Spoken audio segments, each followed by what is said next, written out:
That's a Haitian church song that's stuck in my head now.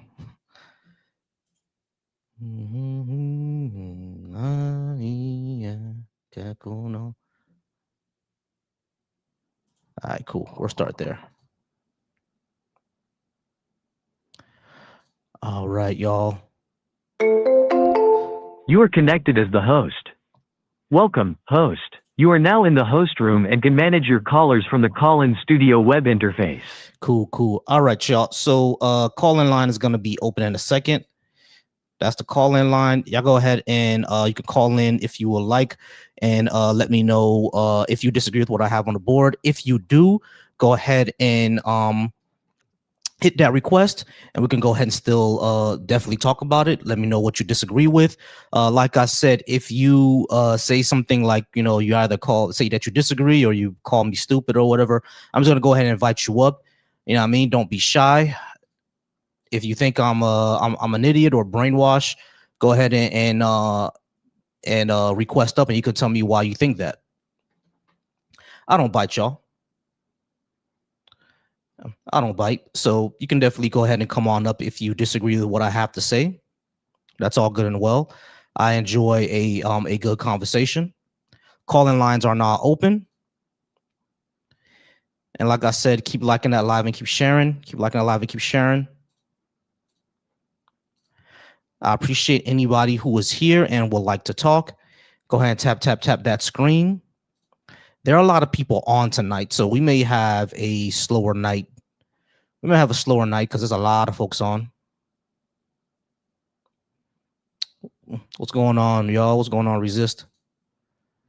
What's going on, everybody who's watching me from the Deconstruction Junction? Everybody watching me from Black Atheist Coalition. If you're on my Twitch, if you are on my Facebook, shout out to y'all watching there. We're just waiting for calls to come in. We're waiting for any guests to come in. All right, y'all. So we're just waiting for any calls or any guests to come in.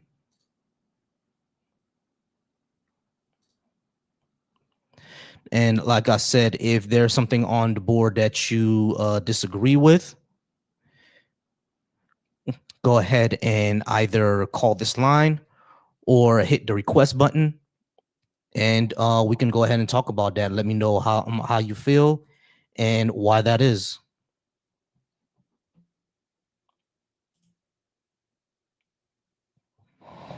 Shout out to me if you watch me over on Instagram. This is the number right here to call in if you disagree with what I have on the board. Same thing if you over on Twitch, on Facebook as well. You see the phone number, you can go ahead and call in, and we can have that conversation. Conversation, debate, any one of those. I don't care.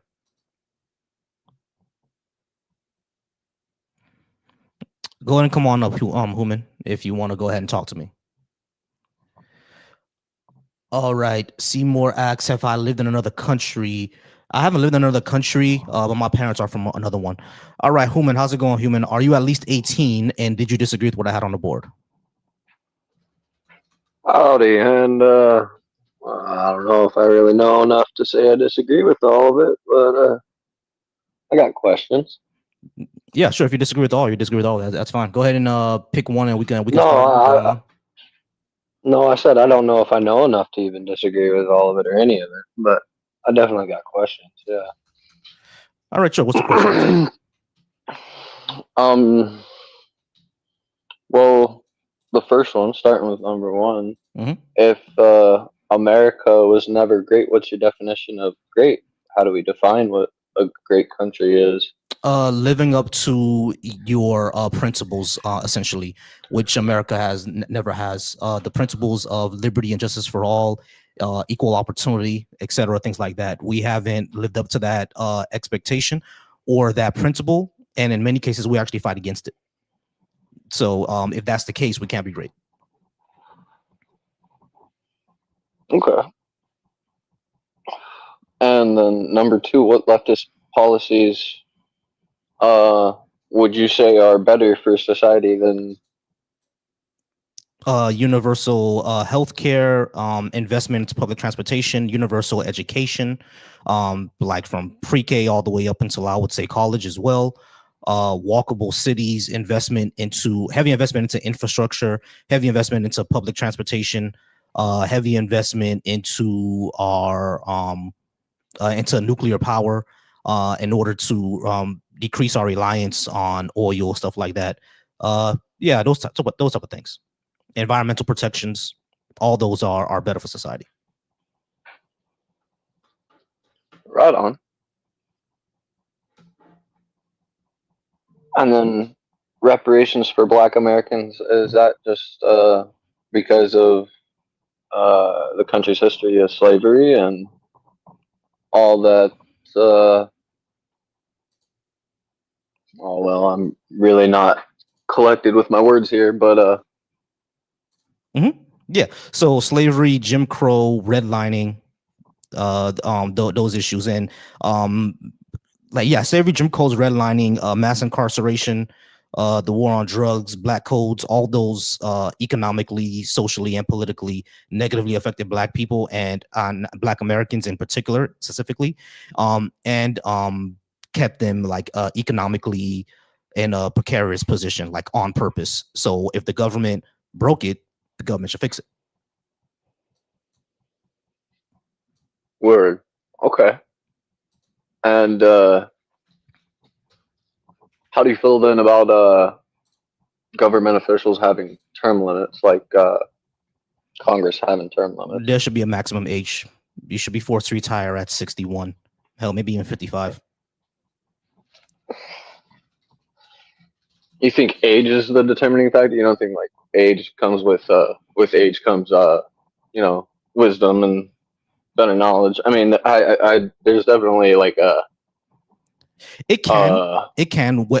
Wisdom can come with age. I don't think anybody denies that. But I think at a certain age, your ideas are archaic and they don't work for the society anymore. You know what I mean? Now, I like that. Now, that because the doesn't. society has changed. Society has changed, exactly. Now, of course, there are some things that of course, there are like there should be some sort of like I would say exception to that, right?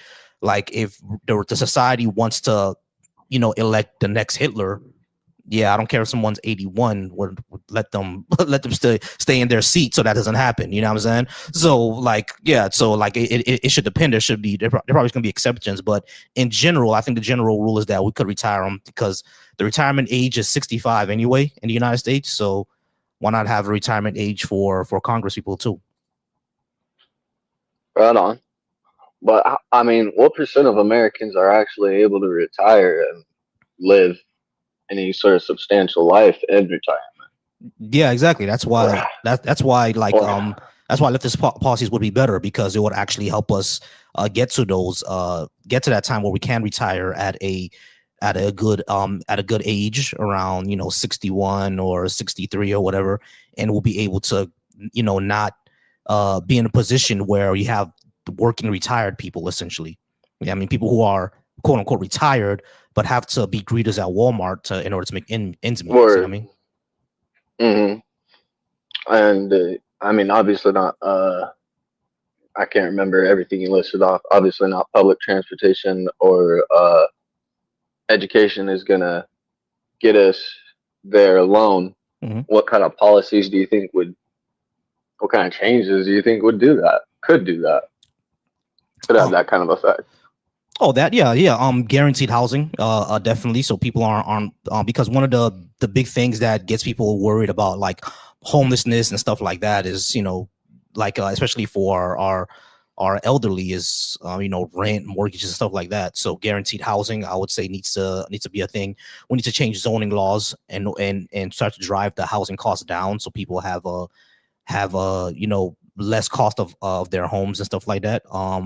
I also think living wages tied basically the minimum wage is tied to inflation and to your area, the cost of living in your area. Also there should probably be a maximum wage for like CEOs. One idea I've heard is that the CEO can only Like the lowest paid worker has to make 10% of what the largest or what the highest paid worker can make. So if a CEO is making $700,000, the janitor has to be making 70,000. You see what I'm saying? So that's that way you keep it in balance. Now, of course, you have things like, Mm-hmm. they're just gonna not take a salary and just live off their stock options. There are ways to do that too. You can tax the stock options just like the way that we tax housing, right? Because if your housing goes up, you still gotta pay taxes on it. Right, right. Okay. Uh, so you think it'd be fair then to have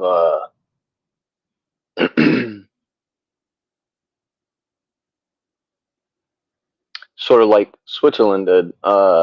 They Exactly. have yeah, they've got stricter laws though too on Mhm. top of it, and a much less much lower homeless rate, but they do have not mandatory housing, but They have guaranteed housing. Mhm. guaranteed housing. Thank you. I think that's Finland, Um, actually, as a matter of fact. Yeah, I think Finland was able to eliminate homelessness by just having guaranteed housing. oh, was it Finland too? I think it was Finland. Yeah. Right on. Mhm. Hey, would you mind giving me And a then second? You mind give me a second? Hey, JC, yeah, the phone number is right here, JC. You can go ahead and call in. All right. You're sitting there just crashing out in the comments. I kept telling you, call in. I already told you, call in right here, or you can request up and we can have the conversation. But you crashing out in the comments is not doing anything. And for everyone who's talking about my beautiful triangle peanut shaped head, yeah, I know it's peanutty shaped and your mama likes it. All right. Anyway, yeah, so human. Yeah, go ahead. So yeah, I think it was uh, Finland that basically eliminated homelessness by having guaranteed housing. right on, dude. I just shaved all my hair off too. Like I'm getting called peanut too, left and Mm-hmm. right. It's a Mm-hmm. Yeah. struggle. Um, back to the CEO thing. So if a CEO happens to be the owner of a company, so you started this company, it's fair for, well, I guess once you make it public, you're uh giving up that, right? I was gonna say, how is it really fair for a CEO salary, the owner of the company, like you started this company, why should your salary be tapped to or connected to the janitor's salary? Mm.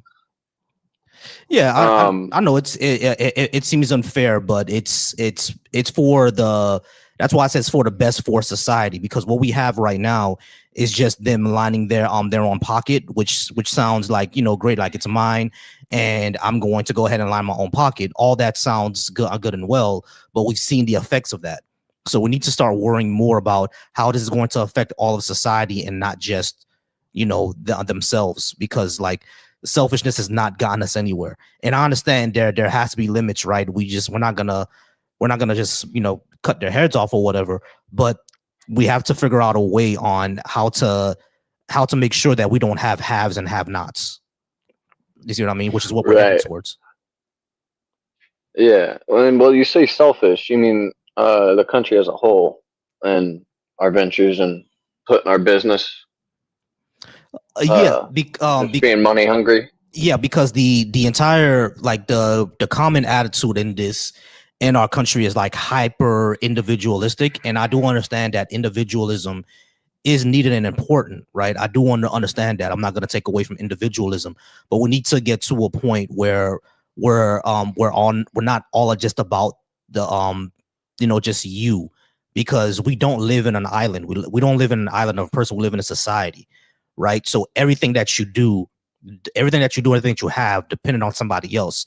Like you didn't go, to the unless you're an electrician, you didn't go to the grid, downtown and turn on the power yourself. You had to make sure that someone had the job to do that, right? So we all depend on each other. Mm, You know what I mean? So rising tide floats all boats, as they all say, as we say, you know what I mean? So let's make sure that all of us are, or at least good, or have the opportunity to live comfortably or contently, and not just in utter disarray and poverty. Yeah, I mean, let's figure out ways on how to do that and working together in order to achieve that. And capitalism doesn't seem the best way for that to happen, because it's all about just making profit, and to hell with anybody else, hell with people. right on. But we've had our business had our nose in so many other countries' business for so many years, decades, right? Like so Correct. many wars that we've gotten our nose into, and Correct. that's been on the basis of or the statement of that we're trying to help and we're trying to make their economy better or make their situation better, Yeah, correct. solve the We need other people's world problems. yeah, correct. We need to stay out of that. We need to stop doing that. I agree. Yeah, regime changes, all that good stuff. We got to stop doing that. I agree. We need to focus way more on ourselves than stopping other countries from destroying themselves. Yeah, I exactly. think there's honestly, I think there's too many people in the world. The world's overpopulated, and that's what's fast forwarding uh, carbon emissions and CO2, greenhouse gases, all that bullshit. Hmm. It's the world could use a few less people in it, to be honest. I don't think Not to we're. sound just diabolical, but like I think the just issue is that we need to degrow. Yeah, I mean, I've heard that from a few anarchist theories before. And when it comes to degrow, it doesn't mean that we have to, get rid of a whole bunch of people. But like, it's already been calculated that the entire human race can fit in the state of Texas comfortably. Not just, we're all packed like sardines. I'm talking about comfortably. We can all have 1 acre of land just in Texas. You see what I'm saying? So it's not something that we can't do. It's that we're not thinking that way. You know what I mean? mm, yeah, like the country of China could fit in Texas and like one other state. I think I'm pretty sure they're pretty close in size. Yeah. I mean, not the actual land mass, but I'm just like talking about people. Like the entire, Yeah, yeah. yeah, all the like the entire human race can fit in our within the borders of the United States. Right now, we're not gonna do that, of course, but we do. I think Oh, we do have within to the figure borders out a of the way. United I think we States. do have to figure out a way on how to live better with nature and with our neighbors and not destroy the environment. Yeah, I mean, we have to figure out ways on how to do that. We need to start moving away from fossil fuels because number one, they're gonna run out, and number two, all the carbon that's being put in the air, like we know what that's causing, right? So we have to figure out a way on how to degrow all that. There are ways to do it. And I think the left is trying to figure that out more than the right. You see what I mean? All right. Mm-hmm. So the caller in 573, I'm gonna get to you next. But someone else was before you, so I'm gonna get to you right after that person. All right. So human, you got anything else before I move on to completely? I said completely. I got to get to the next person, but you have anything else? Yeah. Let me hit 4 and 5 real quick. Sure. What's I mean, a good reason to believe in God. Mm-hmm. If I die and there isn't a God, nothing bad happens. Mm-hmm. But if I die and I spend my life not believing there's a God, and then there winds up being a God, I kind of fucked up. Which one? Um, well, if I die and I spend my life believing there's not a God, and then I get to heaven and there is a God, and then I go to hell. Right. Which one? Which God? There's which God? Oh, Jesus, Why is that one the right Lord one? and Savior. Why is that one the right one? How come Vishnu's not the right one? It's the only one that searches for truth, No, he's not. as you searching for truth. No, he's not. He's not the only God that searches for truth. There are gods of truth in the Greek pantheon. Greek mythology is based off biblical mythology, No, from what I've discovered. it's not. The similarities. My real name is Samson, so it really interested me the similarities between the Bible story of Samson and Hercules from Greek mythology. Between Hercules carrying the gate, Samson destroying the Colosseum. Right. Both of their first wives being burned death by fire. Right. Solomon. It's pretty interesting. Yeah. They got that from the Greeks. How could it not be the other way around? Because the story of Hercules predates Samson.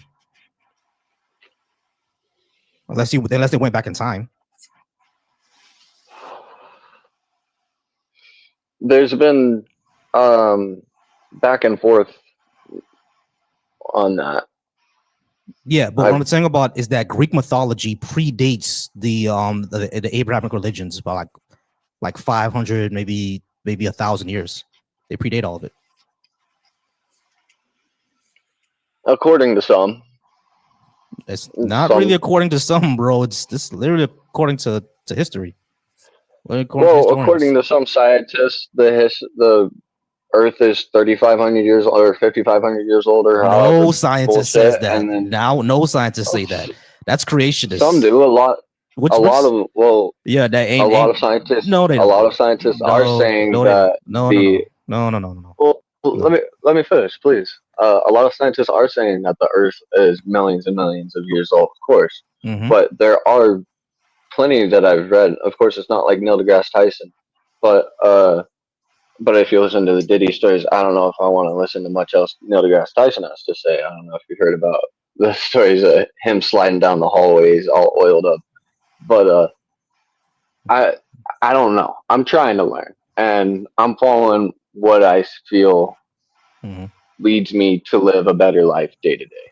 Gotcha. All right. I understand about living a better life day to day. That's all good and well. But number one, we don't need to believe in a God to do that. And number two, like the Earth is billions of years old. Like there is no serious scientist that says it's only a few thousand years old. That would be crazy because we have trees that are older than a few thousand years old.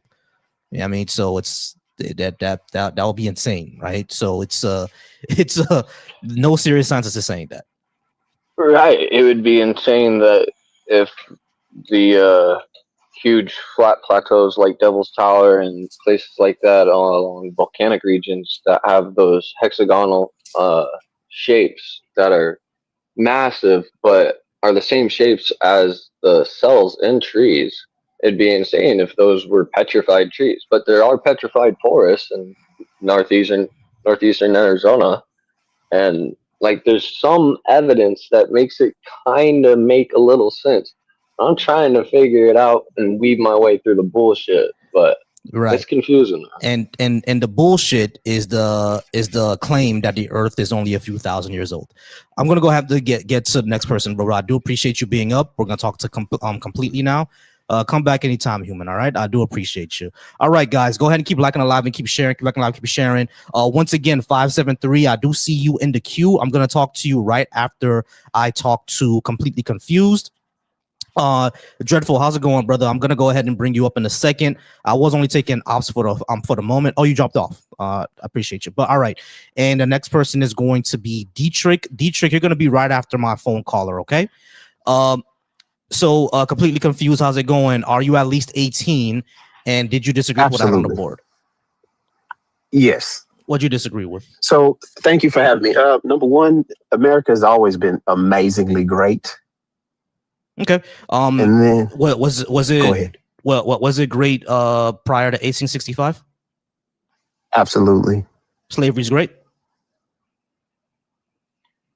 Depends on who you ask. Yeah, you're asking a black man. I'm black too, just by the way. So slavery's great to you? I wasn't a slave. Were your ancestors slaves? Yes. Was that great for them? Some, yes. Are you really going to sit here and said for some slaves, slavery was okay? Yes. And may I elaborate on why I say that? All right. I'm going to go ahead and move on to 573 because ain't no way, bro. Ain't no way. All right. Can you hear me? How's it going, 573? Can I get your name, age, and did you disagree with what I had on the board? Sorry, what was that last question? Your name, your age, and did you disagree with what I had on the board? No, I actually had I had some different questions that I think you'd be able to answer with an educated answer. Sure thing. So, number one, you seem like a educated, from what I can see, a successful black man in America. What do you think the modern American dream is like? What is your opinion on that? The American dream, I'll say what it used to be and what it is now. What it used to be was a person can take care of their family, can get married and raise their children and retire at a ripe old age and live a content life. Not necessarily have to be rich and famous or anything like that, but be comfortable, be content, be able to work and take care of themselves and their family, and be able to be free without any oppression, et cetera, et cetera. That was the American dream, right? That's dead. Wait, sorry, are you still? Can you hear me? Yeah, I can hear you. Okay. I don't know. Were you finished with that? It sounded like you're gonna keep going. Oh no, I was done with that. I was like what we think about the idyllic American dream, like the 1950s Americana. That's dead. We can't live like that anymore. Nope. Yeah, you were correct, and I 100% agree with that. My second question was, what is your opinion on drugs in relation to religion? Say that one more time. So what do you think about, like, what if, okay, so say I go to church every Sunday, I read the Bible, I pray, but I smoke weed. Mm-hmm. What's the issue with that? Is there an issue with that? No, I don't find an issue with that. I don't believe in God anyway, so it's like I want to find an issue. Oh, you don't believe in God? No, I don't. Oh, okay. Well, why not? I have no evidence to believe that is true, and I don't need it for my life. Okay. Well, yeah, no, I honestly 100% agree with that. I had a third question, but I cannot remember it, so I'll just call you back later, okay? Hey, I appreciate it. Not a problem. All right, thank you. Not a problem. All right, 412 and 760. I do see you guys in the call queue, but I have someone on my TikTok. I'm gonna get to them first. All right, Dietrich, I'm sorry, you had a lot of background noise, so I had to mute you real quick. You can go ahead and unmute yourself, Dietrich. Are you at least 18? All right, are you at least 18, and did you disagree with what I had on the board? Yeah. Well, my first question would be, are you open to changing your mind about any of those? All right, I need you to let me know if you're over 18. Yes, I'm over 18, far past it. Gotcha. All right, am I willing to change my mind on any of these above? Yeah. Yeah, sure. Any evidence or a good reason? Hey, what evidence would you need? Let's take like number 6, right? Mhm. All right. So should anybody be deported at all? Yeah. People who commit violent crimes. Okay. How would you go about just deporting? Like, I'm sure you don't want ICE in your community like they're doing in Minneapolis, right? Like, you don't want them in your neighborhood and stuff like that, right? Correct. All right. I agree with you on that. Okay. I don't want them in the neighborhood either. So how would we facilitate those people that you talked about being deported? How would we facilitate that? The INS. What we used to have. Okay. I'm talking on a state level. How would we facilitate that? You can have any organization and call it whatever you want, but how would we facilitate that? How would we facilitate those people that you're talking about to be deported? The same way we did it before ICE existed, through the INS. Okay. How did they get people then? Well, what they did is that if those people were, of course, they committed a violent crime, they would that would get reported, of course, and then they will look into the system to see if those person are permanent residents or citizens, and if they see that they're a permanent resident or a citizen and their permanent residency was based on them not committing a violent crime, they would, of course, inform the INS, or if they were undocumented, they would inform the INS, and then the INS would say, okay, how long are they going to be in jail for their crime? And then once they're done with their jail sentence, send them back. If they're if they're a person that's going to be in jail for life, INS would then contact their home country and say, listen, he's going to be in jail for life, or he has a life sentence. So over here, he's going to be in here for 25 years, and then we're going to go ahead and send him back. Okay. So what about accusations? Should it be only based on convictions, or should it be based on accusations as well? Convictions. Okay.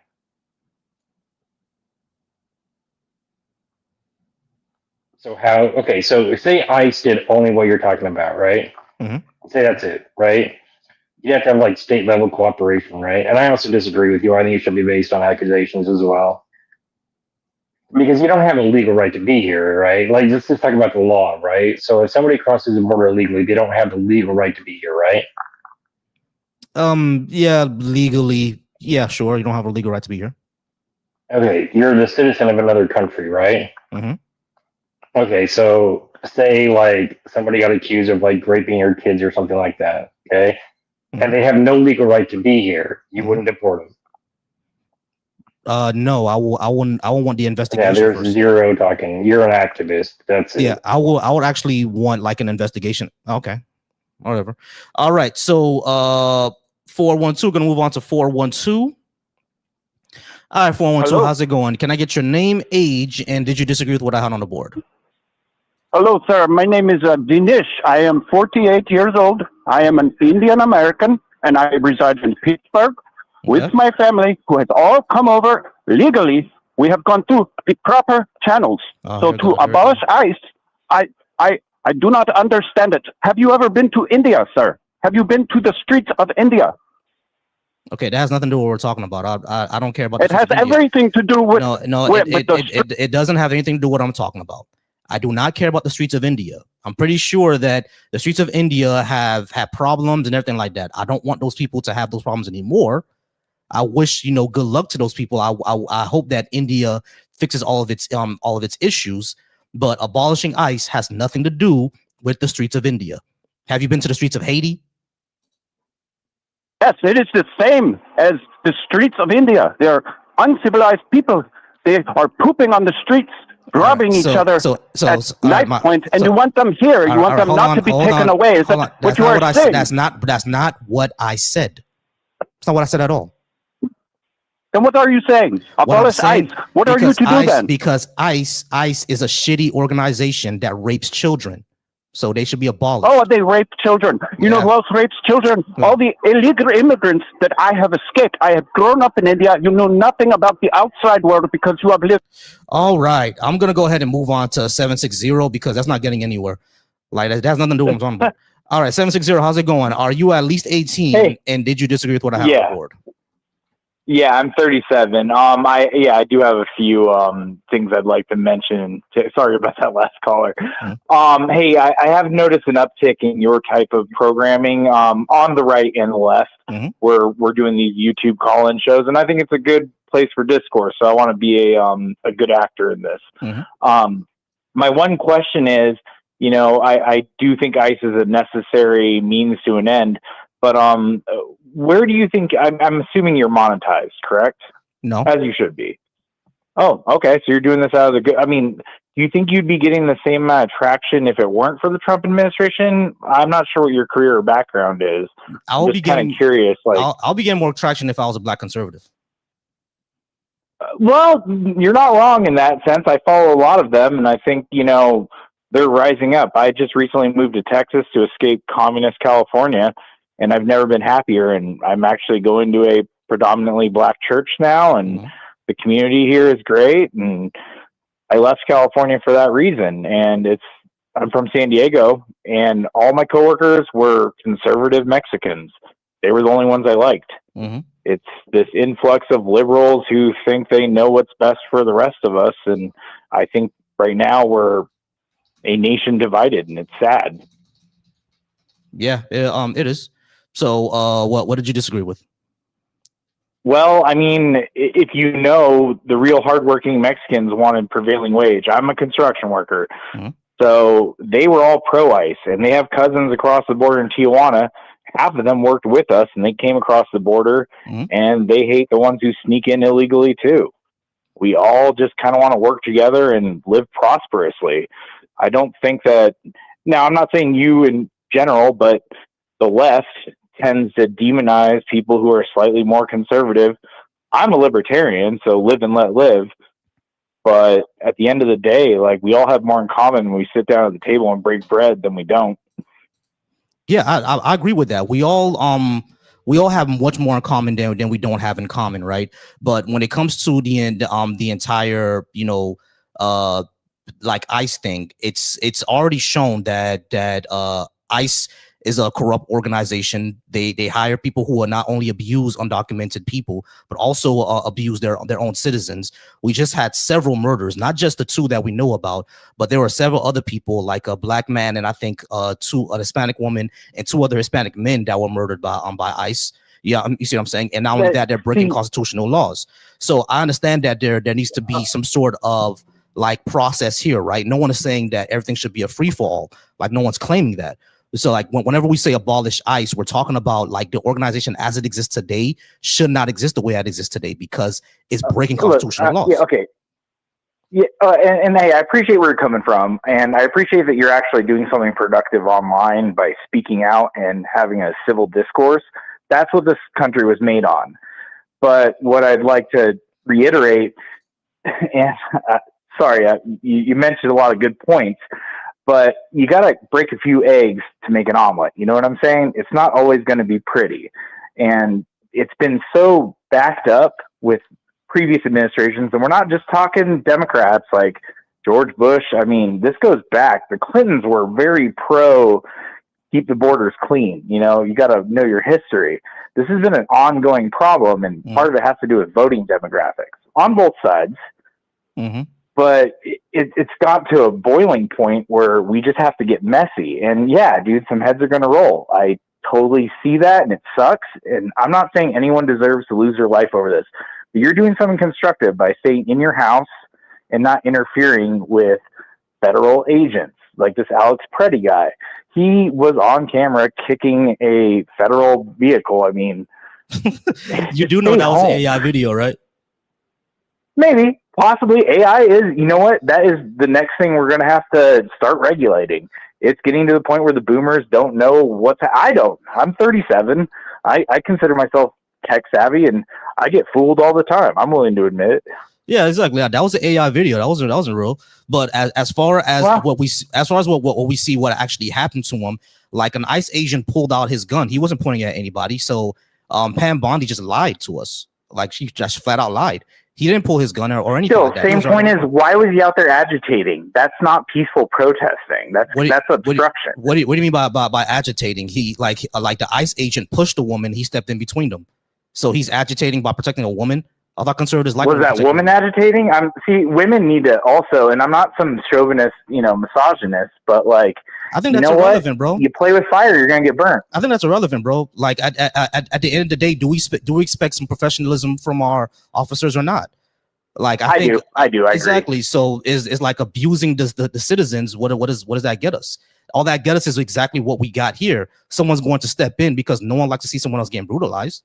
You know what I mean? So someone's going to step in to have to stop it, and then people get hurt. Ask Rodney King. I agree. You're not wrong, but I just think we need to have more of this civil discourse instead of burning down the streets, and that goes for both sides. January 6th was just as ugly. Yeah, I agree that we should we should all have some civil discourse, right? I agree with that. But when it comes to just like immigration enforcement, I think we can do it without mass people going door to door and asking papers, please. Like they literally went to the Supreme Court, and now they're able to use race as a justification to stop you. Yeah, I mean, like that, but that's gonna get ugly, like always. Yeah, I mean, so if we don't do this in a way that is civil and constitutional, we're gonna get exactly what we see now, which is what I always say. Like when it comes to the left, no one here on the left is saying that to let criminals and abusers and domestic abusers and rapists to just go ahead and let them roll free willy-nilly. And I would even say that on the left, I would like, hey, y'all really don't have a lot of ideas on what exactly to do with the border. I mean, y'all don't really have a lot of ideas on that. We need to talk about that. I'm saying at least conservatives want to know what to do. I just think their ideas are bad. But we actually have to have some sort of idea. You know what I mean? But like at the end of the day, let's at least talk about it. The way that it's happening now is I don't believe that's the way that it should happen. It's going to get to a point where you get to the position of if we see more and more abuse, you get to the last point that I have, which is abolish it. Because if it's just going to be what I was going to say. I'm sorry, go ahead. These you're speaking in like exacts, like abolish. That's a little extreme. Let's not abolish. Let's reform. Mm-hmm. Yeah, and the thing is, I think the reason why it gets to that is because every single time we've said reform, All they do is get more money and nothing changes. Yeah, I mean, get more money for training, but they don't be training these people for real. Yeah, I mean, like that. They said the same thing with police officers. You know, we're gonna go ahead and train them, give them more money for training, and all they did was pocket it. You know what I'm saying? So it's like, at that point, we just start to say, okay, abolish it, since you know reforming doesn't work. But I do get the sentiment. Like I'm not completely against reformation. I do get the sentiment. What I would say is that we just need to fold this all back in. Excuse me, because right now it's split into like 3 departments. It's the Department of Homeland Security. It's UNCIS, and then I said UNCIS. I'm sorry.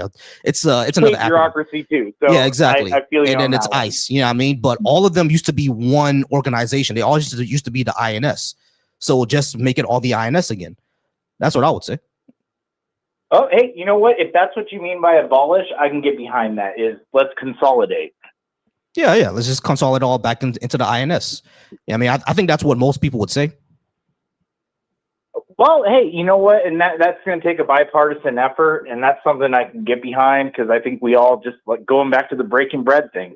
Let's sit down at the table. Let's find a middle ground, and try to have civil discourse like we used to in the 50s when you said the American dream was still happening. Yeah, exactly.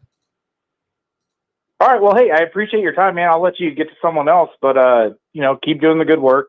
All right, not a problem. Appreciate you. All right, man. Have a good. Ooh, sorry about that. I cut him off.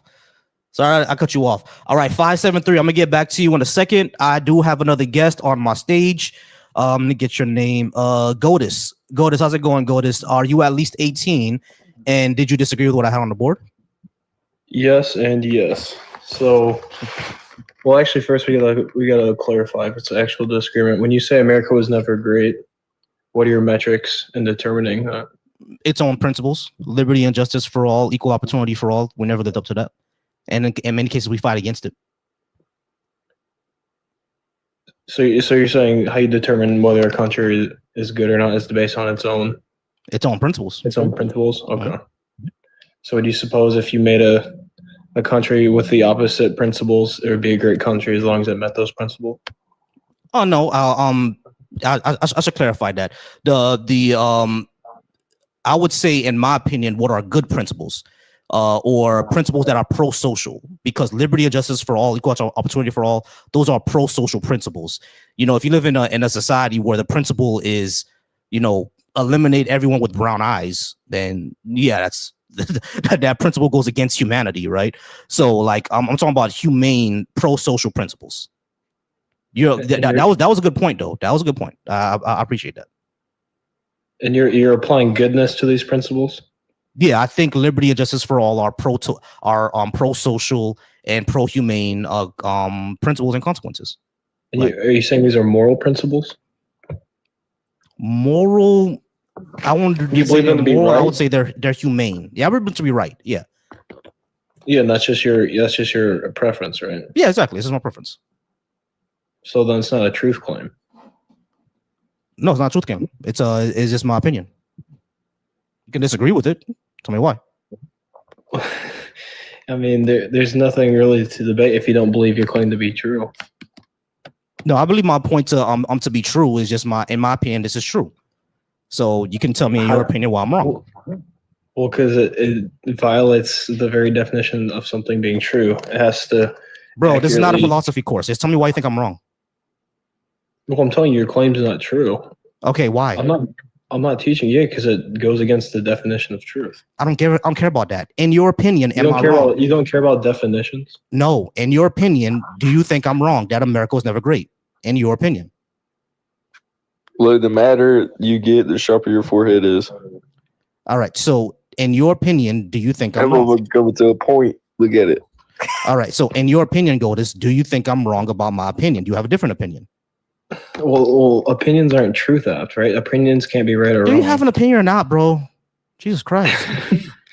you kind of just see that your point. All right. Let's go ahead and move on.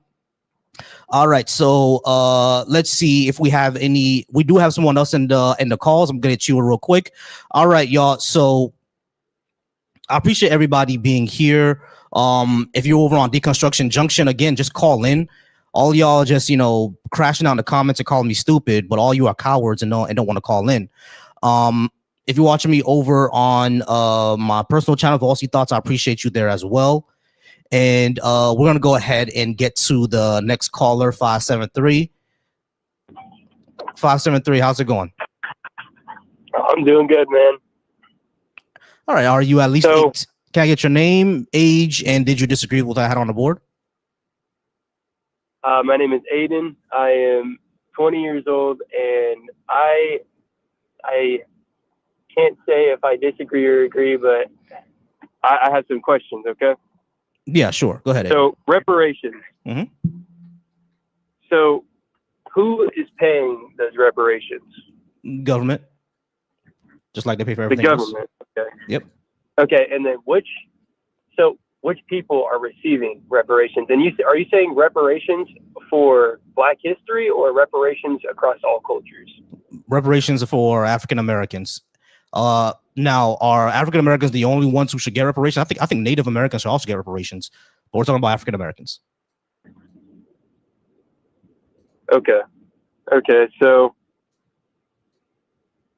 what happens if there aren't people who are not paying those? So say a law does come in place where reparations are a thing.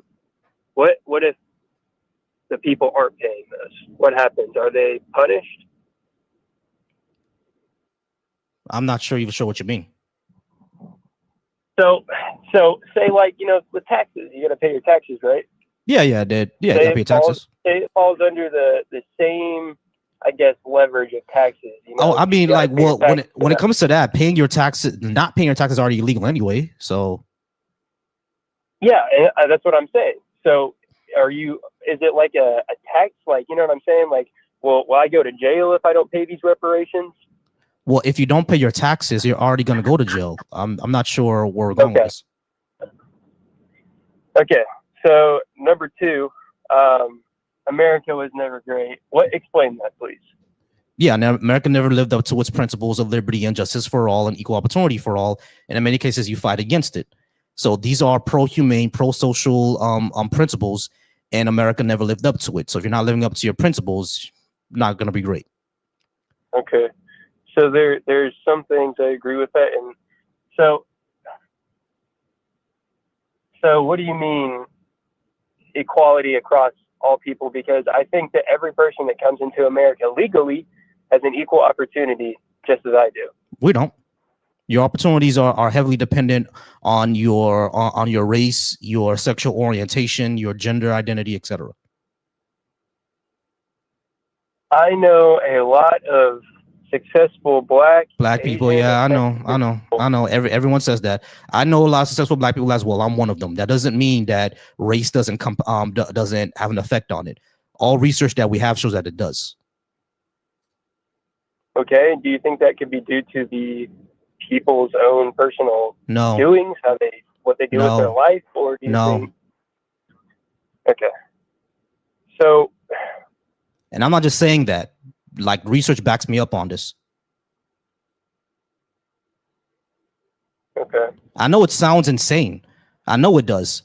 But racism is not rational. Racism is cartoonishly evil.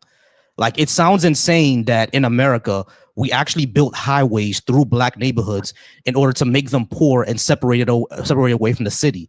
But that's something that happened. It sounds cartoonishly evil, but it actually did happen. Like, I'm not even kidding. Okay. If we're going back to reparations real quick. So do you know exactly what happened during the African slave trade? Yes.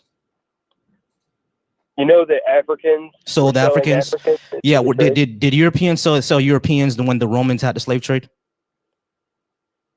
Yeah. Yeah. So at that time, like, Romans saw the Visigoths as European. I apologize. Repeat that. During the Roman slave trade, are you saying that the Romans saw the Germanic people and the Visigoths as Roman or European? Did they see each other that way? No. Right. So saying Africans sold Africans is a bit It's a Okay, it's no, not no, actually. no. That Yeah. is a fair point. No, I get what you're saying. Mhm. I get what you're saying. I have never. I mean, that's why I gotta ask these questions. You know, because you were talking with that one guy. I can't remember his name, but I meant to say, you know, good job. Like, applause to you guys because that was actually a really good debate. But last question here. So, if ICE is gone, if ICE is abolished, who is enforcing immigration? The INS. The INS. I've never heard of that organization before. Can you? What year were you born? 2005. Oh, that's why. Yeah, ICE was created in 2002, a few years before you were born. Before then, it was the INS that was doing all that. And not only that, the INS controlled all immigration. Right now, immigration is controlled by 3 different bureaucracies, which causes problems and like problems and confusion and everything like that. Like right now, you can take your case in front of the courts, but if ICE picks you up, you have a completely separate case now. Like it causes a lot of issues. So we should all just roll them all back into one. Bring back the INS. That's what we had, and everything went smoothly. Now there could be we can say that there should be more judges to process cases faster, or there could be more INS agents. I wouldn't be against that, but just bring back the organization we had before. Okay, so why was ICE ever invented? Why did ICE become an organization? Is it because INS was lacking? 9/11. 9/11. Yeah, literally because of that.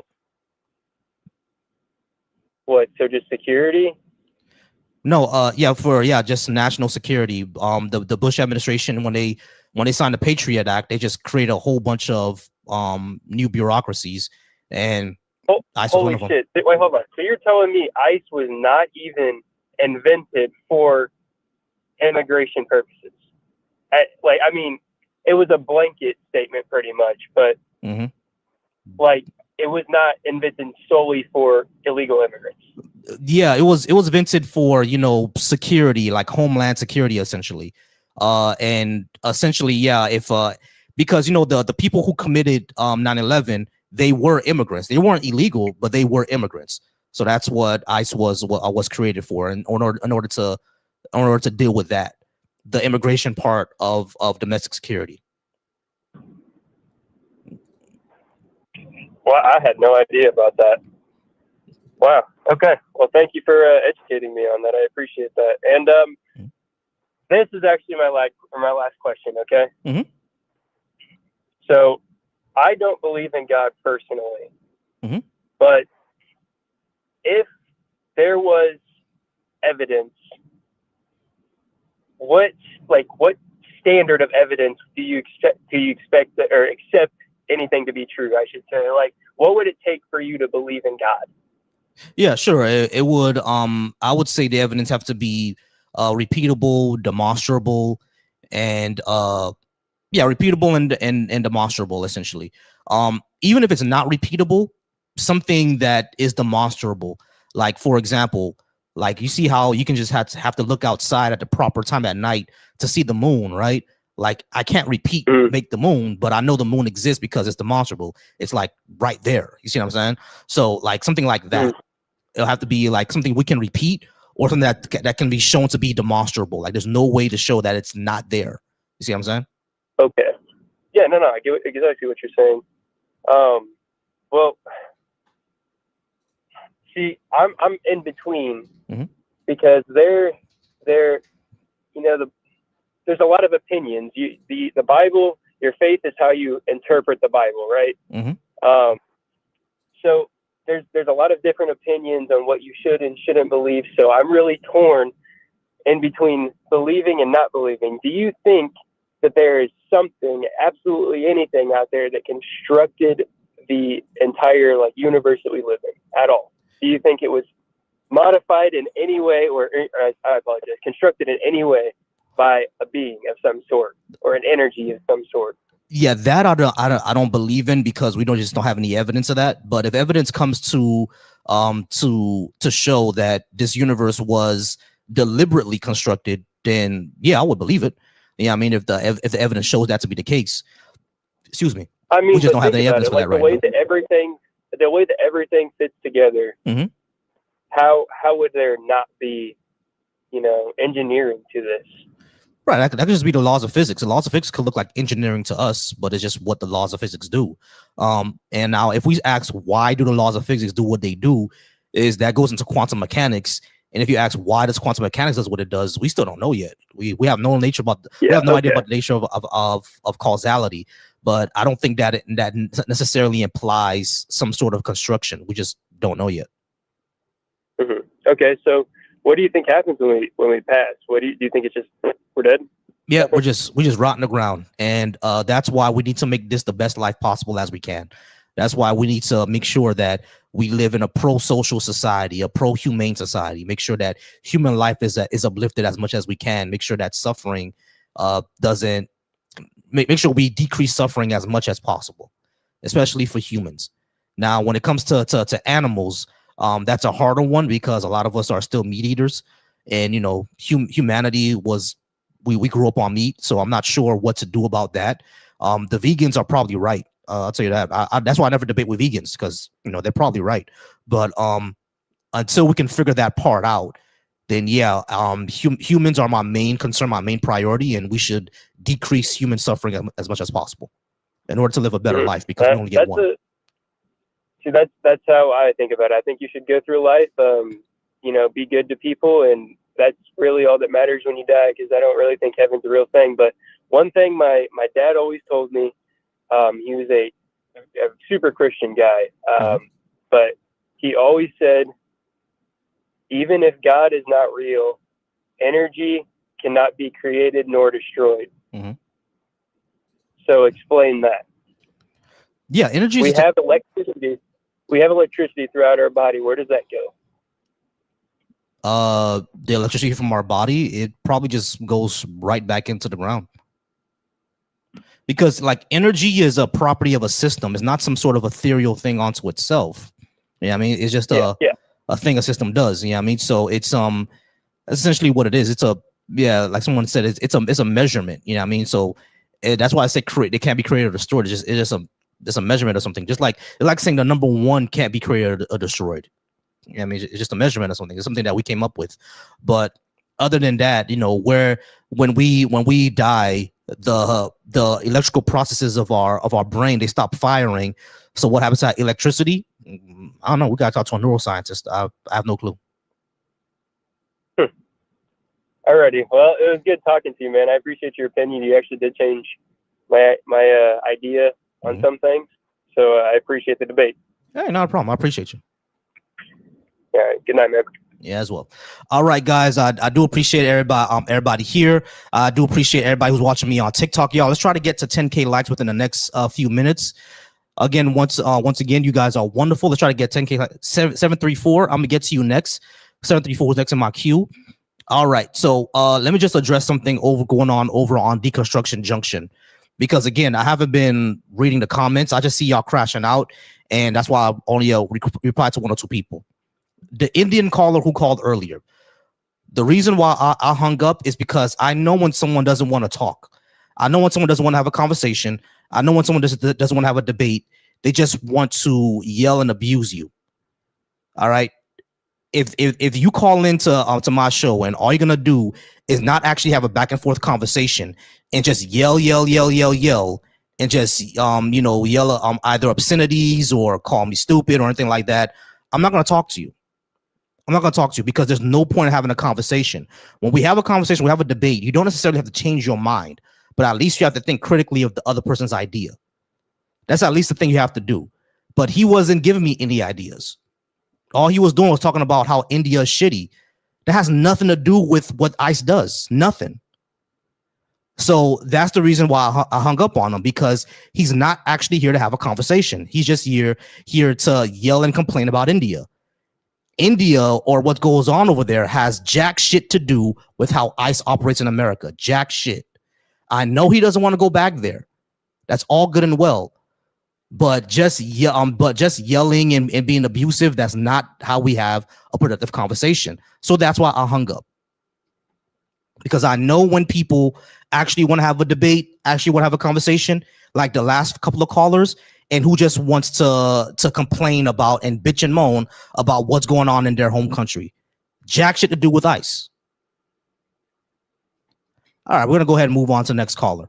Anybody else who wants to talk to me, either if you're in the comments of Black Atheist Coalition, if you're in the comments of Deconstruction Junction, if you're in the comments of my personal YouTube, if you're in the comments of my Twitch or Facebook, the phone number is right there.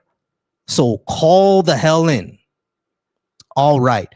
734. How's it going, 734? Can I get your name, age, and did you disagree with what I had on the board? 704. I'm gonna get to you right after the next caller, okay? 734. How's it going? I'm doing all right now. I'm doing all right. My name is Vector, and my age is 30. I just turned 30. And what was the third thing you said? I said, did you disagree with what I had on the board? Okay, so I'm black. I'm black as well. I don't really got a problem with like 1, 2, and 3 for obvious reasons. I mean, really, it's just the last kind of 3, and I'm just gonna go like from top down. Sure. We black. We raised on Christianity. I know it got problems and stuff. I think the thing for me is like, how I was raised, like, you can't really find that reason for other people. Like that reason is like you believe in God for your own reasons. And so like that's the main thing. Like I grew up on both sides. Like my dad, he was very atheist. Like he had all science based and all that stuff. And on my other side, my mom was very like, religious and shit. Like I went to church, Baptist and stuff. And so I get both sides of the coin. And so my conclusion with that is just like, there's no way we can prove whether God exists or not. Like, obviously, he don't exist in the way that it is in the book. That's fairy tales. But who's to say that there isn't? That's the problem that I have, is where, like, I feel like some people are just like, nah, he's not real, like, at all. And I'm like, you really don't know that, though. You know? Gotcha. Yeah, we really don't know if that's true. I watch. Excuse me, sorry about that.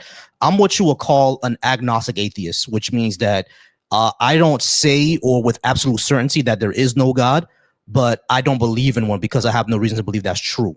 You know what I mean? So I don't there are some times where I'm flippant, where I'm like, yeah, that doesn't exist. You know what I mean? But like if we're having an actual serious conversation, I can't outright say that not one doesn't exist, because there's no way for me to show that that's true, right? But I have no reason to believe in it. And if someone's going to claim that it is true, you're gonna need to either provide me some evidence or a very good compelling reason. And I haven't really heard any compelling or good reasons. You're saying like if they come in here trying to influence you, you better come with like some facts, back it up with something. Right. You got to back it up with something. Exactly. And the thing is, right. And the thing is, like we both black folks, you know what I mean? Like, my people's from the islands. So if you know about the islands, you already know, like, it's heavily Christian. One thing I've seen is that religion doesn't really help down there. You know what I mean? And it actually holds us back a lot. You know what I'm saying? Especially when it comes to especially when it comes to Haiti. You know what I mean? Like, you'll be surprised how many people in Haiti would say that all the issues Haiti has are going to be fixed if we pray. Now, I mean, not if you work, not if we vote for other politicians, not if we get rid of the oligarchs who are taking up all the money and stuff like that. Just pray. You know what I'm saying? Like, that really causes a very like a lazy mindset. I think when we live here in America, religion operates a bit differently because you have to pray and work. You know what I mean? Over there, they don't pray and work. A lot of them are just pray. You know what I'm saying? I think that causes a lot of damage to our mindset. Now, can I blame it on religion in of itself? I think that's more blamed on the way it was taught, not the religion in of itself. But still, there's a problem there. You see what I mean?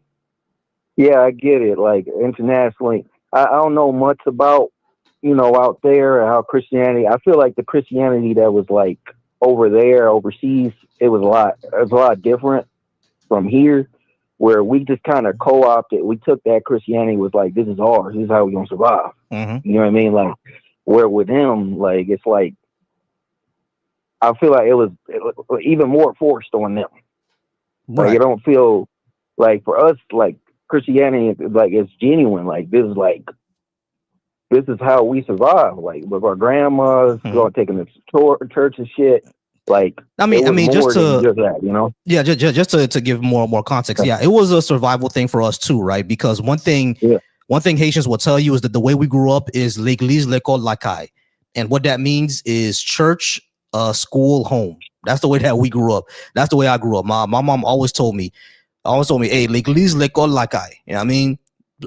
Church, school, home. You know, so it was a thing that we grew up in, and it was a survival mechanism for us. It's just that I don't see it helping us and at least in that society. It doesn't really help us like that. You know what I mean?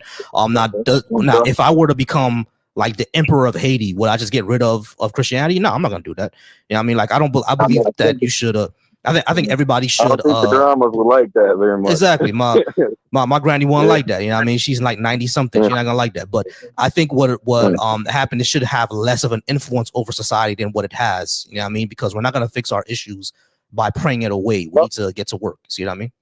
Okay, then that really just kind of answers my fifth one. So I'm just gonna jump to the sixth. Then it's like, for me, the abolish and ICE thing, I feel like it's a band-aid. Like, and then we're already like kind of like as black people, we're American. Like, I know we're black, but we're American first. And so, you know, even though we kind of like got dragged here, at this point, like America has done so much damage with ICE. We're a threat to society, whether or not we black or not. We're a part of that, you know. And we have some black people that did vote for this. And so for me, it's like, if we're gonna abolish ICE, we got to replace it with something. Yeah. You know? Let me ask you this: what year were you born? I was in the 90s. In the 90s. All right. So if you were born, I was born in 87. When I was growing up, what we had was the INS. They do exactly what ICE does now, but they do it a lot more efficiently, and they do it without basically murdering people. You see what I'm saying? So if we were to get rid of ICE, all we have to do is, number one, we gotta get rid of the Patriot Act, because the Patriot Act, you know, was signed by Bush in 9/11. We got to get rid of that. And if we get rid of that, we can get rid of the Department of Homeland Security and everything like that, and roll back everything into what it was before, which was, you know, separate organizations that focused on certain things. And, you know, ICE and UNICS or whatever is called today, that's what INS used to be. But they split it up into an actual police force. You know what I mean? And we all know what happens as black people in this country. We know what happens with the police. You know what I'm saying? So I think that's the issue. Yeah. It's like, for me, like, I knew a lot of police officers, and I do come from a background that's a little bit more military. And so I do have the perspective, like, I hate it when they say, like, now all of them are bad or all that shit. Like, it don't matter. Even if it's like 1%, you got to fix that shit. But my thing is, it's like, I don't know. It's just, I'd rather them have accountability than to get rid of it. That, I think that's like actually hang people to dry and be like, hey, you do that, this is what's gonna happen. Like, you're gonna be in the fucking jail cell with Jamal over here. You know what I mean? Like, something's gonna happen to you. And I think that's really just genuinely it. There got to be consequences to the shit, or they just gonna make another goddamn program. Yeah. I mean, sure. I could understand that, right? I could definitely get where you're coming from with that. They need accountability. I don't think anyone would disagree that these agents need to be held accountable for what they do. But the reason why people are now yelling for it to be abolished is because the longer a protest lasts, the more extreme the demands become. You know what I mean? And people have been talking about the issues with ICE since Obama. You know what I mean? So it's not just something that's new. So now that we've called now that people have called for reparations for people have called for reformations for so long, and it hasn't gone through, and nothing's been done about it, and in many cases it's gotten worse. Now it's just abandoned it. Yeah, I mean, now just abolish the entire thing. Yeah, you feel me? Which is what I understand now, because it seems that there's no political will to change anything. So just abolish the entire thing. Let's abolish the Patriot Act and go back to what we had before with the INS. Now, should we keep? I get it. Yeah. Yeah. See what I mean? Yeah, I do. I used to do IT for Amazon for a little bit, and one of the things they taught me was like, if you think there's a virus, wipe that shit and don't be trying to look for the virus and shit. You know what I mean? Like, just wipe the whole thing, reinstall the image right then and there, wipe clean. Because at that point, like, you're sitting here, you're gonna spend all this time trying to find this one little virus. It could spread. It could do anything in that time. You don't know. You know. And so, yeah, at that point, what you're just wasting time, and that's wasting money. And so, yeah, you frame it in that way, that makes a lot more sense. It's more efficient just to build it up. Gotcha. All right, man. Well, I appreciate you. You have anything else? No, I guess the only thing I was thinking, like, for the black reparations thing, man, you know that ain't gonna happen. Like, it's not gonna happen. It's not gonna happen in our lifetime. I know that it won't happen in our lifetime, but I do think I do wish it will still happen, but it's not gonna happen in our lifetime. I do agree with you. Yeah, I grew up with white people. I went to school with them. I honestly, man, I'm black, but I'm culturally white and black. I understand them. I genuinely do. I get their need to dominate, the need to want to take over cultures and like form shit. Like, I empathize with them. Those people that's in the ICE, I grew up with them. And I had friends with them. And so for me, seeing that, I know why they're doing this. Because they don't talk about how they was beat by their goddamn dads, how their uncles touching them, how literally all the time they got drugs being pumped in there and no one gives a fuck. They just hide them in the corner and shit. So it's hard for me to not like be hardened like the other black people, because I saw what happened to these poor whites, these other whites that like was middle class that think they rich. Yeah, but, so you know they take you know that what out I mean? on somebody Like, else. I feel yeah, they take it out on someone. Oh, of course. I'm not making excuses for them. I'm not. But when I had a very special point of view, because I was one of the first wave of black people when they start moving people in Michigan, from like the suburbs, Detroit, from the Detroit to the like the suburbs and shit like that, to desegregate. Like, so I saw literally everything from top up. I knew Donald Trump was going to happen. Oh yeah. That was inevitable. Yeah. I saw that happen too. That was inevitable. Yeah, definitely. Yeah, absolutely. But then, like, seeing the weeds and then seeing them, like, shit. What was it? Before I left, they had a group chat. Yeah, it was called the Allen Park Zoo. Yeah, that racist group chat. Yeah, I heard of that. Yeah. But even with that group chat, I still, like, when I see all that shit, I know everything they went through, man. This is not gonna be fixed without no empathy. Yeah. No, I agree with that. But all right, brother, I gotta go ahead and move on. I appreciate you though. All right. Yeah. You stay strong, brother. You too. All right, guys. There's one spot open on the queue. There's 4 of you guys. I appreciate you all being here.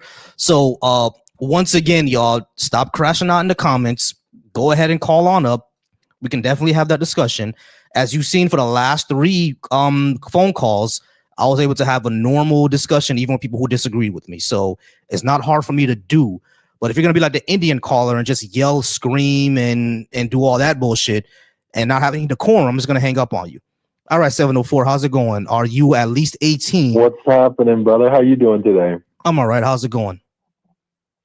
I'm having a good day. Hey, let's talk about I'd like to talk about ICE, but man, I saw that reparations for Black Americans, and I'm biracial, right? I'd love some reparations, you know. Sure. I don't think that's ever going to happen. I don't think it's it's merited. However, I don't think it'll ever happen. But can we talk about ICE? Talk to me. What's your position on ICE? Yeah, we can talk about ICE. All right, but can I have your name first, though? Yeah, my name is John.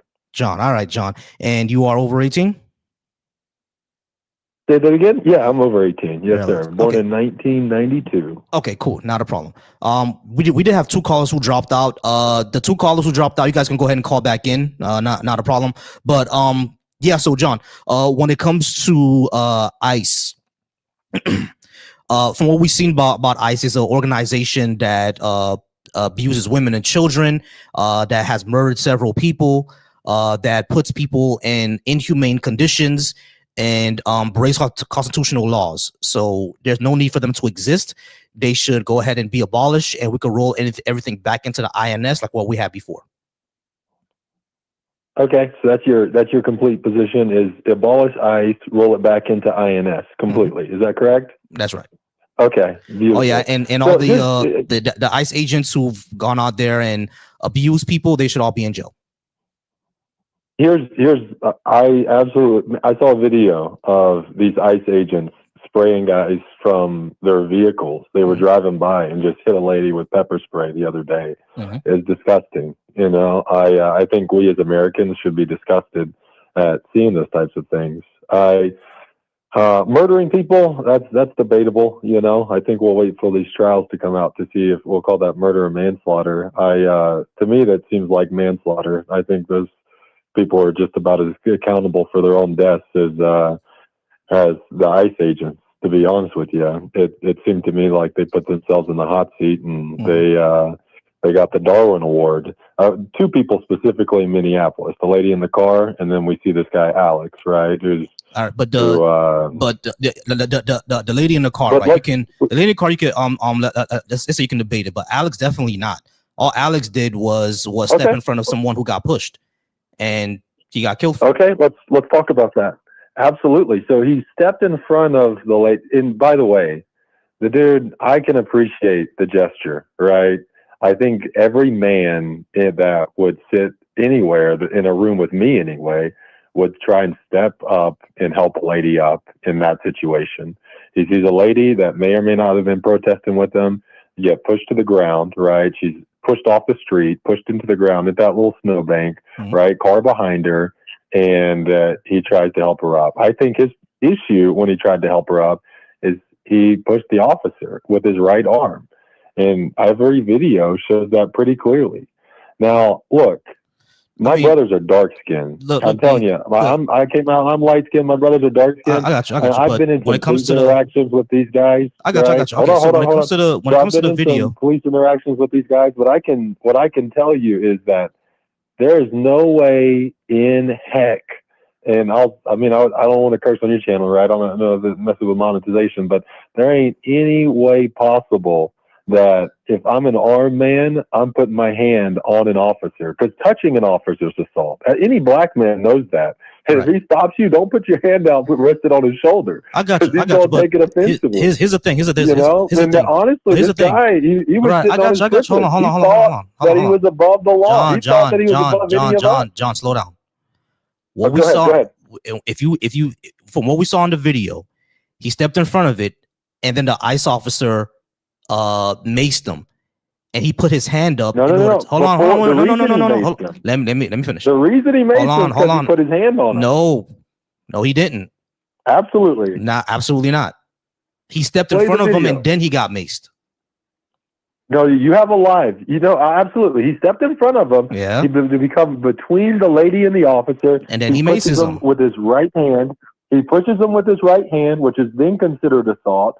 The officer maces him. The guy becomes disoriented. He's grabbing for the lady. Now he's not protecting the lady. He's just grabbing onto something, right? And they're dragging him. He's holding on to the lady. He's still trying to help her, disoriented. He's on the ground, fumbling and mumbling. They disarm him. Still, hey, my opinion, it's a bad shoot. But he put himself in that situation. I think that there should be I think these guys need to be investigated. I think it should go to trial. Absolutely. Bad shoot. Why? Because he wasn't armed, but he was reaching for where the gun was while he was on the ground. He was not. He was not. Bad shoot. It's on. Hold on. It's on video. It's on video. Hold on, John.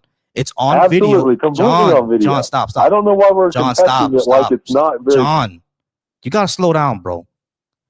It's on video that the cop disarmed him. He did not have his gun when he was shot. The cop disarmed him. You can see the cop walking away with his gun. He didn't reach for anything. The gun was in a holster behind his back. The ICE agent took it off and walked away with it. Then they turned him on his back and they shot him. So he wasn't reaching for anything, bro. I'll try to find the video as well of what happened before. But what happened before, as far as I remember, is that he stepped in between it, and then the cop started to, the ICE agent started to pepper spray him, started to mace him, and then he put his hands up. And then when he put his hands up, that's when they wrestled him to the ground. How's it going, Truth But Verified? TBV raid, how's it going? How's it going, y'all? Appreciate the TBV raid. But that's the sequence of events. He wasn't reaching for his gun. The cop took his gun away and walked away with it. He didn't reach for anything. We just can't be lying to ourselves, bro. Like, it's on video that they disarmed him and they walked away. So how can he reach for something that's not there? Okay, let me know when you're ready. Yeah, did you hear everything I said? Yeah, I heard you. No, so how could he reach for something that's not there? Obviously, the guy didn't know what was going on. He's still trying to hold on to the lady, right? He's disoriented. He was away from the lady at this point, man. If we're applying average man logic to that situation, it doesn't apply.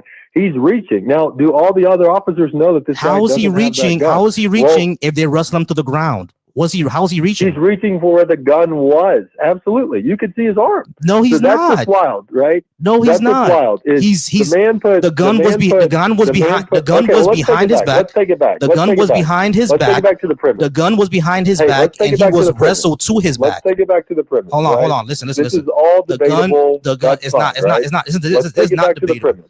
This is not debatable. This was a bad shoot.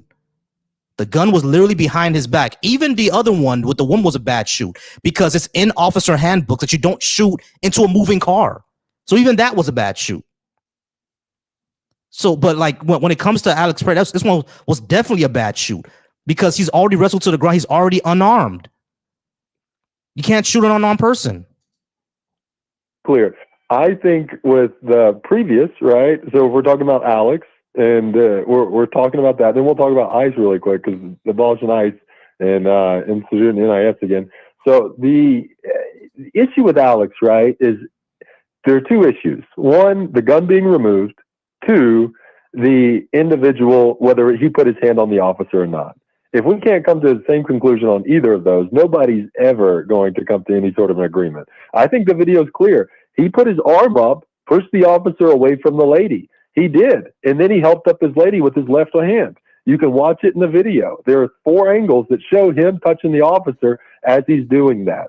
Touching an officer while armed, that's a death sentence for any black man, right? This is a white dude. He didn't, maybe he thought he was above it, right? But that is, you and I would agree, touch an officer while armed in the middle of whatever it is that they're doing, obviously heated, right? That's a death sentence for a black man. Yeah, and that's a problem. Okay, he did. He felt. Oh, I'm not saying it's not a problem. But what I am saying is he put himself in that situation.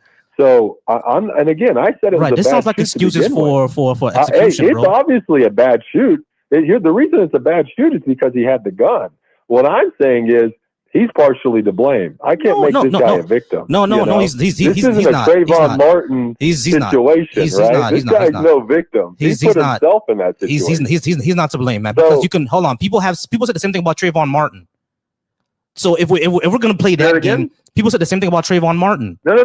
People said the same thing about Tamara. Hold on. Listen to what I'm saying. Trayvon Martin was a victim. John, listen to what I'm saying. John, stop. You gotta slow down, bro. You need to slow down. Listen to what I'm actually saying. When you say he put himself in that situation, they said the same thing about Trayvon Martin. They said the same thing about Tamara Rice. They said the same thing about Breonna Taylor. We can't do victim blaming here, bro. Like, let's not do that. They said the same thing about several people who've been shot by police. And you know what they always say about us. They always say that about us. All right. And I'm actually watching the video now when you said that he pushed the cop away. He's not pushing the cop away. I'm actually watching it now. He pushes him. All right. He gets in front and boom, he puts his hand up and the cop is pepper spraying him. He didn't push him away. He didn't push him away at all. So, like, what are we talking about here? The shoulder turn. You see the shoulder turn? What? You see him turn the officer's shoulder where he pushed him? He didn't push him. I'm looking at the video right now. He pushed him. The officer's shoulder turned. He pushed him. All right, y'all. I'm just not gonna go ahead and deal with dishonesty. Let's go ahead and move on. All right, 626. How's it going? 626. Can I get your name, age, and did you disagree with what I had on the board?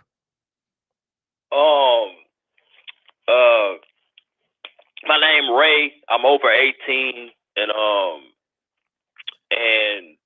I do you have what you usually have on the board about Christian Abrahamic faiths or whatever? Yeah, sure. That's number 4. I was thinking more about politics, but today, but yeah, sure. That's not more. Okay, so I was thinking more about politics. So okay, so you got to pause the TV, bro. I dispute black people's political priorities right now, political agendas at the. All right, you got to pause the video in the background, bro. Oh, sorry, it's on my phone. Political agenda. Okay, maybe I can. Okay, I'm still on, right? Yeah, you're still on. Okay, so I think I think we should have sat with Trump and made some moves. There was a time Trump was really reaching his hand out his first term, and he had offered the platinum plan and all that, and black leadership just slapped his hand, spit in his face.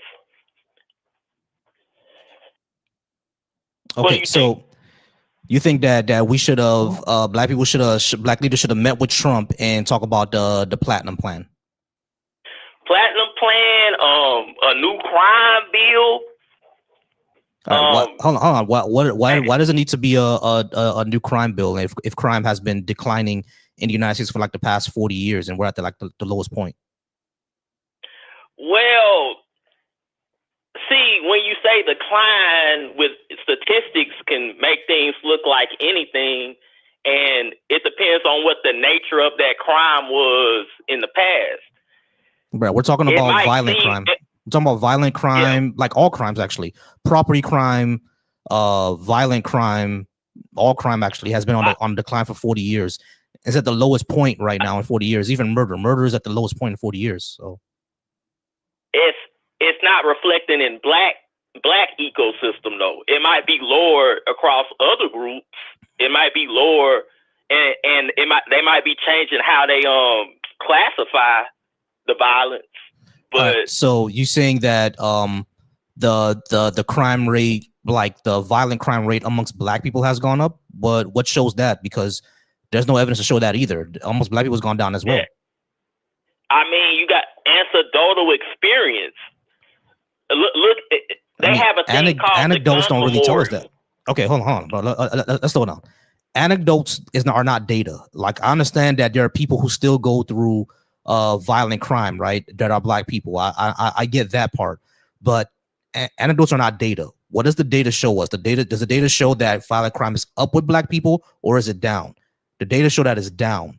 Now, I'm not saying that violent crime is completely gone, and of course, people who have been gone through it were still want to do something about that, but it's not out of control. So we don't really need a new crime bill. Yeah. Well, and plus the nature of the violent crime. It's the nature too. You know, the height of the crack epidemic and all that kind of stuff, a lot of the violence kind of stayed contained within war and drug factions and gangs and stuff like that. Right. Every now and then civilians got caught up in it every now and then, but it usually stayed contained. Now it's so random.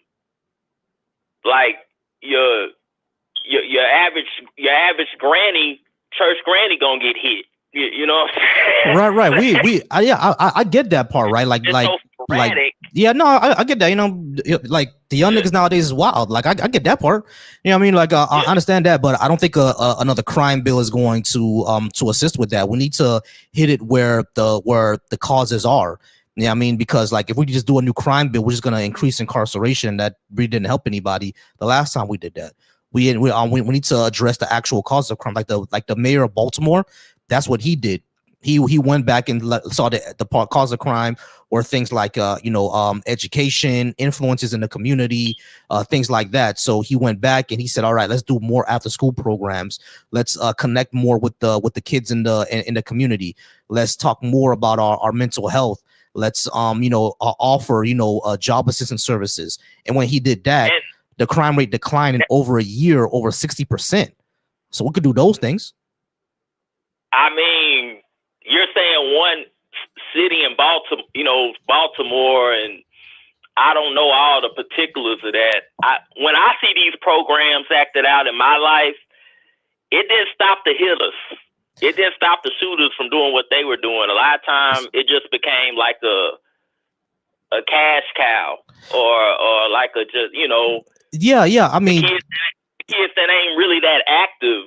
Yeah, I mean that's I got you. No, that's a concern too, right? There are always going to be people who are going to do whatever they want to do. But what I've seen when I work with youth intervention programs, a lot of time it has worked.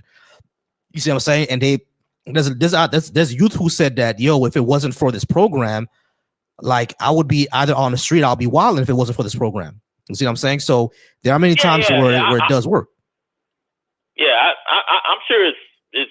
I've seen it where it probably mitigated some people. Like even if they were still kind of in the street, it changed their patterns enough to where they didn't crash all the way out. I've seen that, in some incidents. Yeah, exactly. So yeah, when it comes to should the black leadership have met with Trump? At the end of the day, here's what I would say. I think the reason why they didn't want to meet with Trump is because of his past, which I get that. I do understand that. You know, I mean, if a person was racist back in the day, you're not really gonna trust him to change, right? I get that. However, I do get your sentiment, right? If we have a certain leadership, if we're a political bloc, a political community, and we have certain leadership, there should be some leadership that meets with them. I think the issue is when it comes to like the black community as a whole, we don't really have that type of leadership. Like who's leader of the community? We don't really have that. You see what I'm saying? So like, let's say if Malcolm X or MLK were still alive, would one of them have met with Trump? They would have met with Trump. Maybe, yeah, exactly, because he's the leader of the country now, and we got to talk to him. You know what I'm saying? But like I do get that sentiment. Go ahead. Nobody talks to them, but black entertainers. Black entertainers, exactly. I think that's a problem. I agree with that. They don't have the knowledge. They don't have the which I can't think of the terminology right now. The knowledge. You're right. They don't have the knowledge. Yeah, you're right about that. Yeah, no, I agree with you. Like they don't have the knowledge. There needs to be some sort of political leader in the community, because a lot of our quote unquote leaders are just entertainers. You know what I'm saying? So we do have to get to a point where there is some sort of consensus on who the leader is going to be. But I think what's going on with the community nowadays is that we're so atomized. You know what I mean? And it's not just, we disagree on political movements, but even the political leaders themselves disagree. You know what I mean? You got, people like Deontay Collins, Tyreek Nasheed, who don't like each other. You got, like someone like Conscious Lee and, Thomas Curry, who don't like each other. You know what I'm saying? And then you have the issue of, since I'm Haitian born, should I be the one to go talk to the president? There are a lot of African Americans who will say no because I'm not African American. You know what I'm saying? So these are all these issues that we got to figure out before we actually even come to a decision on who's going to be the leader to talk to these people. Does all that make sense to you? What I'm saying? Yeah, I'm following you. That's practical. The Tether FBA thing is just. and you know that's my side. I gotta, as a FBA, I gotta apologize for that. It's like you know, we've been in battle mode or just so long. We just find our enemies in every group. Seem like Yeah. you know Yeah. And the thing is, when it comes to FBA, I don't have like a big beef with it, right? Like I understand that African American culture has been denigrated and attacked, but at the same time emulated. So therefore, it needs to be protected. It needs to be defended against. It needs to be gate kept. And I 100% understand that. Like I got 100% no beef with that. But just like how you mentioned, when you just find enemies everywhere, then it becomes kind of a problem. If it was just, we're going to protect our culture, we have to delineate, and this is our culture, and we have to protect it, and this is our history, and we need to gatekeep it, and all of y'all who's been denigrating us, like we're not rocking with that no more. That is 100% understandable. I'm never going to have beef with that, right? But when it comes to, anyone, even if they look like you, is a potential op now it's, what are we doing? What are we going to, are we pushing things forward, or are we just fighting now? You see what I'm saying? Like that's really my only beef with it. But everything else, like it has a good. See, it's my bad. Go ahead. I'm sorry. Go ahead. It's a biblical principle that FBA needs to apply. I think with this, like we don't wrestle against flesh, we wrestle against principalities of darkness. Or like Thurgood Marshall said, I'm fighting fire itself. So that keeps you, I think, from quarreling with just, every individual about every little thing. Just deal with incidents of certain things. You know what I mean? You just deal with the issue as opposed to making just personalizing every every dispute or whatever. But yeah, exactly. But all right, man. I do got other callers. Did you want to talk about something else? Yeah, it was something that came to my mind. I forgot it though. I may have to. Could I call back later if it come back to me? Oh yeah, for sure. No problem. Okay, cool. Appreciate that. No problem. You probably gonna remember in 5 minutes. I'm saying that right now. But yeah, but I appreciate you. All right, go ahead, come on back. Okay, cool. All right, y'all. I do appreciate y'all. Like I said, y'all just call in. If you're in the comments right now calling me a triangle head or whatever, that's all good and well. Your mama likes my triangle head. She loves it very much. And if you would like to call in and discuss what you disagree with me on, go ahead and call in. It's not a problem. Someone said that I would never go after TSA like this. Yeah, if TSA starts shooting people in the airport, you're damn right I'm going to go after them just like this. If they start hiring people that, sexually abuse women and children, yeah, I'm going to say abolish TSA. You know what I mean? So like it's I don't know what your point is with there. If TSA starts hiring people that abuse people the same way that ICE hires people that abuse people, I'm gonna start saying abolish TSA. Like you thought you was eating with that, bro? Like he thought he had bars, y'all. Nah, no wait. How's it going on? No wait. Can I get your name, age, and did you disagree with what I had on the board? My name is Cortez. My age is 39. I don't know what you have on the board. Oh, okay. I have 6 things. Number 1, America was never great. Number 2, leftist policies are better for society. Number 3, reparations for Black Americans. Number 4, can you give me a good reason to believe in your God? Number 5, faith is unreliable. And number 6 is abolish ICE. I go on the ICE topic. Well, that's everybody's favorite topic tonight. There's an ICE live. I might as well should have made that one. All right, cool. Did you disagree that we should abolish ICE? I'm disagreeing not that we shouldn't abolish ICE, is about what policy and procedure that you're going to have when it comes to enforcing the immigrant law. I'm not saying that we should have people running people's houses, and schools, capturing kids, stuff like that. No. Like, if it's a kid, no, I don't like that. Yeah. But for me, it follows in the same law because I'm a person that is trying to follow in God. But at the same time, I'm crooked. I'm evil. I'm sinful. So I'm not better than anyone else. But at the same time, when we talk about law, it's kind of funny that we want to talk about man's law, but at the same time, we don't recognize the spiritual law. Yeah, I don't believe in a God, so that doesn't really matter to me. But when it comes to ICE, for example, you said what's going to happen next if we abolish it. We already had a system in place before ICE. We could just go back to doing that. I don't see the reason why we can't. Like, I'm pretty sure you sound like around my age, so I'm pretty sure you around. You know what the INS is. We had that before ICE. Why not just go back to that? I don't.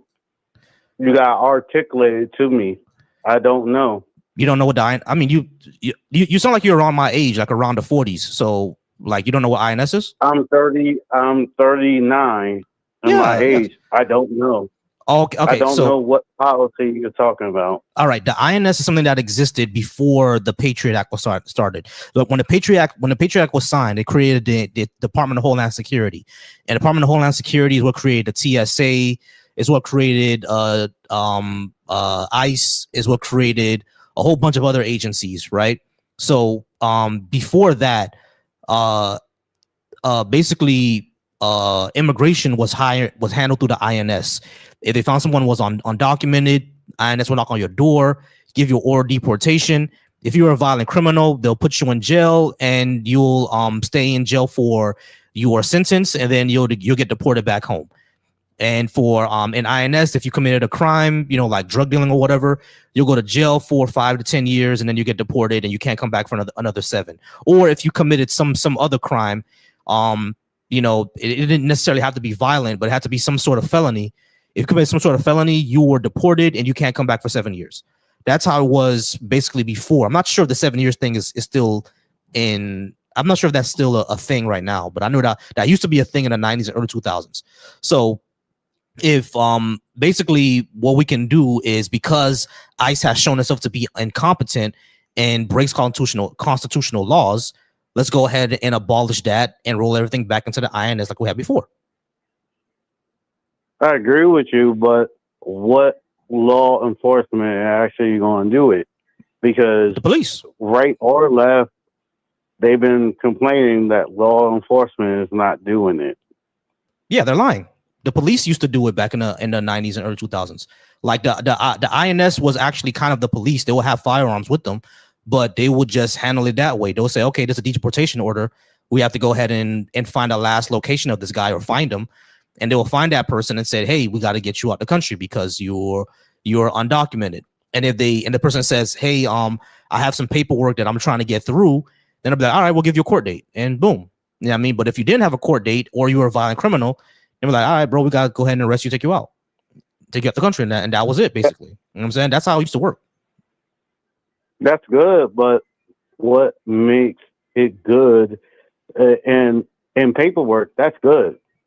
But in paperwork, when it came down to people having rights for arms, it was the same thing for Africans in America to have arms. I'm not sure what you mean. Because back in the day, the right to have a loaded gun or have a gun on a African person in America, they criminalized that. So for me, I'm not talking about guns, more of, I know that, but it's just it's a slippery law. If we say that we give back to the same cops right now that's brutalizing and also having court cases against civil rights when it comes to cameras and all types of things, how can I trust it? I'm really not sure what you're getting at here. You're saying, how can we trust the cops to do this? Yes, because they have civil court cases against American citizens already. You know what I mean? When it comes to cop watchers and people filming them. They have case laws against them. I got you. Yeah. We shouldn't trust the police either. I'm not saying that we should. These are perfect solutions. It's better than what we have now. But when it comes to the police, I think all that needs to be abolished and reformed too. Thank you. I just want to make you consistent because in my eyes, I do think we should tear down the structure, not get rid of the cops, but to make the laws and the policies different to serve citizens. That they forced to have a camera on their chest, forced to follow certain policies of using a weapon or using a taser. Mm-hmm. It's not about my culture. It's about people. I saw too many people get tased or killed because an officer or ICE get jumpy and all of a sudden, bang, bang, they done. Yeah, exactly. Or they get tased. Oh yeah, I agree with that. All right, so if that was it, I'm going to go ahead and move on to the next caller. But I appreciate you though. No. All right, let's go ahead and move on to 703. We do have a lot of callers tonight, but I do gotta get off soon, y'all, because I gotta get something. Well, I'm not gonna eat, but because I gotta do a blood test tomorrow. But we're gonna move on to 703. 703, you're on air now. Can I get your name, age, and did you disagree with what I had on the board? Yo, this is Adam. I'm over 18, and yeah, we could talk about any of that if you want. We could start from the top if you want. All right, cool. Yeah. So, yeah. What do you think? I think America was never great. Okay. Okay. Do you think any countries have ever been great? Have any country ever been great? Not sure. Not sure. You just know America was. So we don't have a point of reference. We're just saying America was never great. All right, got you. Yeah, the point of reference Leftist is policies. the point of reference is America's history. Right, but what is how do you have great if you don't have perspective? I do have a perspective. I know what how to live in a pro-social, pro-humane society, and what that doesn't look like. Okay. And from what we see from American So history, how do you know what it's like it's to live like in that kind of society? because we do have a reference point, right? We know that, like, for example, slavery is bad, correct? Right, but I'm asking you what your reference point is. So, like, what are you comparing America to say America's not great? Compared to what? Compared to itself, actually. Compared to itself because of the principles that it put out there: liberty, justice for all, equal opportunity. So compared to itself, so there's a time where America was worse, and there's a time where America was better. Is what you're saying? Yeah, America was worse than it is now. America used to be worse than it is now, but it still hasn't. Okay. So it's better than it is. It's just never been great. Right. It's never been great. But we can't definitively say that anywhere has ever been great. Yeah, I never lived in. I haven't lived anywhere else, so I can't make that judgment. Okay. Cool. All right, we can move on to the next one if you want. Mm-hmm. So, how are leftist policies better for society? They uplift they're more humane, basically. They uplift humanity, and I think they uplift human production as well. Things like universal health care, investment into infrastructure and public transportation, investment into nuclear power, guaranteed housing, guaranteed maternal and paternal leave. Well, nuclear power, we can leave that one off of there, but that's okay. All right, yeah, okay. I can see some of that. I think there's a lot of leftist policies that are really bad for society. I mean, do you think that handouts are good for society? What are handouts? Welfare. Welfare is fine. You think welfare is fine? Mm-hmm. You think welfare is good? Like, it's good for people, encourages them to live a good life, helps them live a better life. Yeah, it depends on the way you do it. The way that we do it in America, it doesn't. Well, so how should we do it better? We should probably follow the model that we see in the Nordic countries. A lot of them. I mean, like specifically, the Nordic countries are very authoritarian. I don't know if we want to go down that road. I don't care. I mean, authoritarian. How? Also, the Nordic countries are 99+% homogenous. They're all white. That doesn't matter. Like that. So if we're talking about, they're a lot smaller too. It's a lot easier when you have a homogenous culture that doesn't have differences. That does to not have matter. issues when you have policies like that. Doesn't matter. All right. It definitely matters. I mean, it works very well over there. That would never work in a country that, for one, let's leave demographics aside. Right, so it would never work in a country. Let me ask you a question. Are you saying because someone is white and I'm black that we can't pay for college? No, I'm saying that when people share the same culture, I got you. But it's a lot easier to implement social programs. It's not, because I don't have the same culture as a white guy from Michigan. But are you saying that because of that? Right, which is why it doesn't work. Listen to what I'm saying to you. Are you saying because I don't have the same culture as a white guy from Michigan that college can't be free? That's stupid. Who's paying for your college? All of us. Taxes. All of us. Yeah. What about the people that don't go to college? Then they don't Don't want to go to college. They don't go. But they should still pay. They should still pay for it. Yeah, because it helps all of us. This is where we get into it. Hold on. Wait. This is where we get into an issue of left versus right versus authoritarian versus libertarian. You want to force people to do things. Listen to my question. Do we still have public school?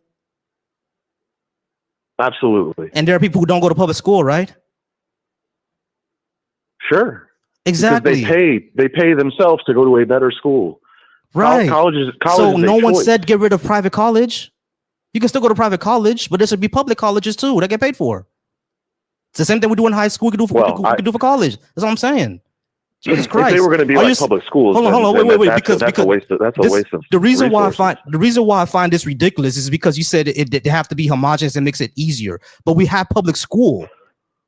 That's stupid, bro. This is crazy. Yeah, our public schools are shit. Education in America is terrible. Actually, when they actually studied this, they found that private and public school are actually on par.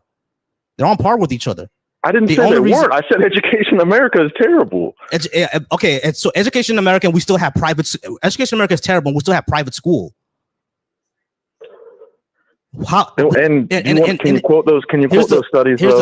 I'll have to look them up. Yeah, but when it comes to we don't need to get into that. When it comes to our education system, right? Other countries have public education system, and they don't have the issues that we have. So what are they doing different?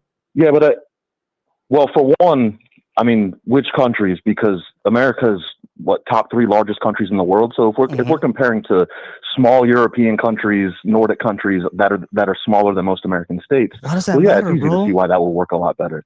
Because you're trying to govern almost 400 million people with a central government. That does not work. Yeah, governing 10 million people with a central government does work. That's why states' rights are so important. Who said anything about a central? I mean, we have to have a central government because like the Articles of Confederation just didn't work, right? So we got to have a central government.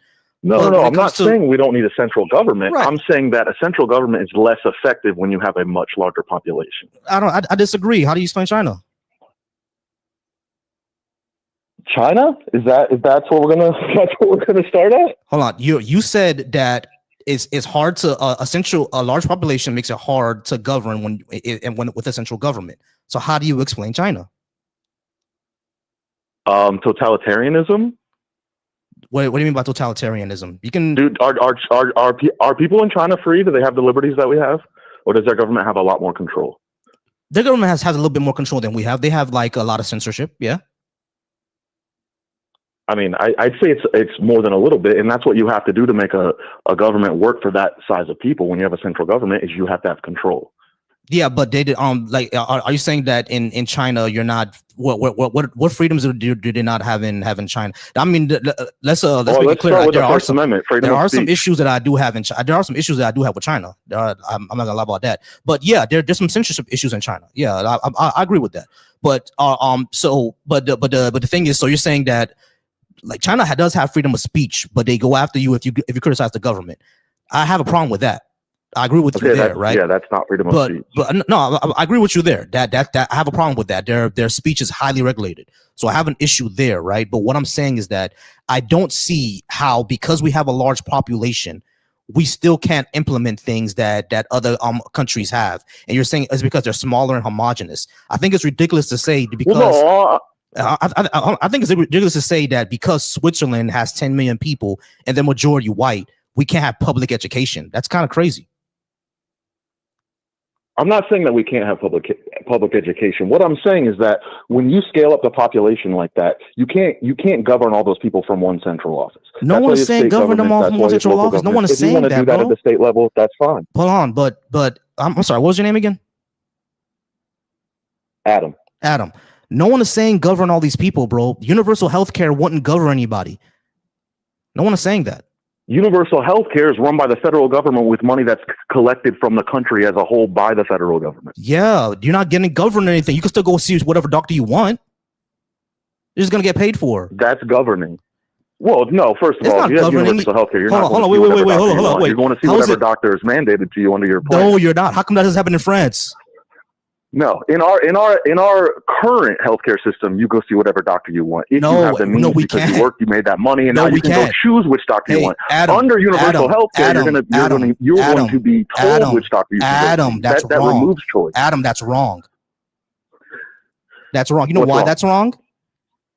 Because France has universal healthcare and they can go see whatever doctor they want. We don't have universal healthcare, and if a doctor is out of my network, I can't go see him. So you're wrong. Well, that's a matter of resources on your own end. But regardless of that, no, you're just wrong, bro. You're just wrong. The thing is, you just said that you're mandated to go see a doctor under universal health care. It doesn't happen in France. It doesn't happen in Italy. Hold on. Listen. Hold on. All right. So Adam, you said your claim was that under universal health care, we're mandated to see a certain doctor. That doesn't happen in Japan. Doesn't happen in France. Doesn't happen in Switzerland. Doesn't happen in Germany. It doesn't even happen in China. So when you say that under universal health care, you have to mandate to see a certain doctor, you're wrong. That doesn't happen. That happens here. I have to see a doctor in my network. Otherwise, I got to pay out of pocket. It's probably going to be like $2,000, $3,000. And no one just has $3,000 just sitting around. No one got that. Unless you're a millionaire already. I shouldn't say no one. Unless you're a millionaire already, no one just got $3,000, $4,000 just sitting around. No one got that. So under universal health care, you're not. No, that's the exact opposite. I can pay to go see whatever doctor I'd like. That's capitalism. You're advocating for I can only go see the doctors that are mandated by the government. That's the government wrong, bro. That is wrong. Why is what you're saying doesn't happen in France? How come it doesn't happen there? What you just claimed does not happen. I don't live in France. I don't know. So you're wrong, Adam. What you just claimed doesn't happen anywhere that has universal health care. Nowhere. So why are you claiming it's going to happen? It doesn't happen anywhere. What are you saying? Because that is what happens when you socialize. Okay, anything. so you're saying that the United States is uniquely fucked up? Is that what you're saying? I'm saying the United States is unique in the sense that it is a lot larger than any other country. But Adam, your claim was under universal healthcare system. Adam, stop. Adam, your claim was that under universal healthcare system, you're going to get mandated to see a doctor that only the government mandates you to see. But that doesn't happen anywhere that has universal healthcare. It doesn't happen. Your claim happens nowhere that has universal healthcare. Nowhere. So why would that? Hold on. Listen. Why would that happen in America then? Because that is what happens in every country where you socialize. No, it doesn't. It doesn't happen in Germany, bro. Like I said, we'll agree to disagree because right now we're both just saying no, it doesn't. Adam, this is not agree to disagree. You are just incorrect. In Germany, you can see whatever doctor you want. The government doesn't force you to see a doctor. That doesn't happen in Germany.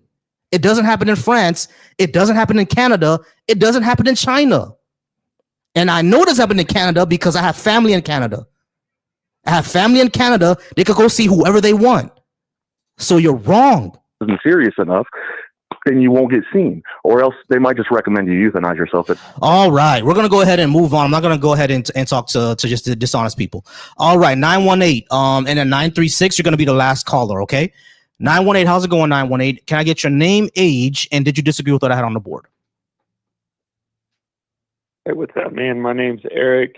I'm 38, and before we do anything, I just want to keep it civil. Sure. Okay, so a couple things I disagree with. Well, a lot of things I disagree with is you can't have universal health care. There's no way. That will never work. Why not? Why would someone want to go into, as someone who's in healthcare, why would someone want to go into healthcare when the pay is not going to be there? Pay is going to be there. What are you talking about? You saying you're hold on, Look in Canada. hold on. Listen to what I'm saying. Listen to what I'm saying. Are you saying doctors in Canada don't get paid? They don't get paid like they do here. No. So they still get paid, go ahead right? and Google it. Google it. Why would I want to go to what if I'm going to make the same as? Hold on. Well, I'm sorry. Can I get your name one more time, please? I didn't get your name. Can I get it one more time, please?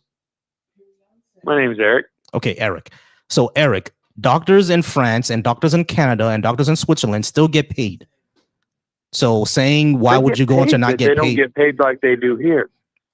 Yeah. So. Okay. So what? The level of care is going to go down. How come they have better level of care? How come they have better level of care in those countries? Show me that. Show me those stats. Oh, you want me to show you the stats? Yeah, because there are plenty of stats that other countries have better levels of care than we do. Not Canada. Absolutely not. Not Canada? Okay. Let's go and look that up. No, I've been there. I've experienced that. I've worked there. No way, in shape or form. That's fine. That's just one that's one country. When you say level of care, what do you mean? Because in America, your level of care depends heavily on, how you look, even your race. So when you say level of care, what do you mean? Look, I'm going to say level of care is the moment you enter that ER is the moment you go to triage. Oh yeah, yeah. We have worse than other countries because that depends on your race over here. What? We have worse levels of care than other. We have worse levels of care in other countries because the way that the doctor treats you depends on your race. I'm here to tell you that's completely inaccurate. I don't know. There's research into this, right? Oh, well, there's also security cameras that can prove everything you're just saying. All right. Well, we're not talking about security cameras. No one says that when you go into when a black person goes into a hospital, the security guards is going to kick them out. No one's saying that. What I'm saying is that the way that the doctors hold on, let me finish.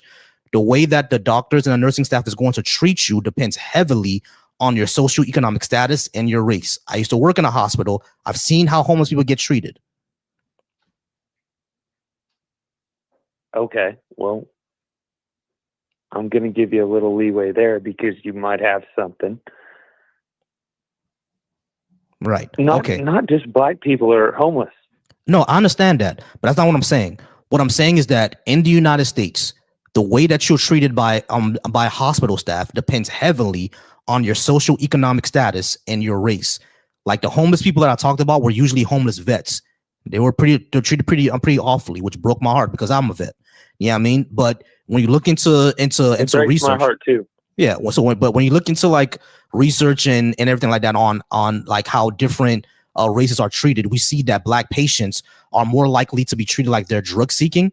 And not only that, black women, when they go into pregnancy, they have a higher mortality rate because doctors don't take their pain as seriously as white women or women of other races. They think that black people are quote unquote stronger and therefore we could take the pain, which is why like the opioid epidemic, the opioid epidemic hit white folks more than it did black folks because the hospital staff kind of assumed that black people didn't need pain medication. Like, you see the issue there? Let me ask you this. Let's talk about this. And this is a awkward thing. Why are there fewer black fathers in the home than any other race? Poverty. Okay. Yeah.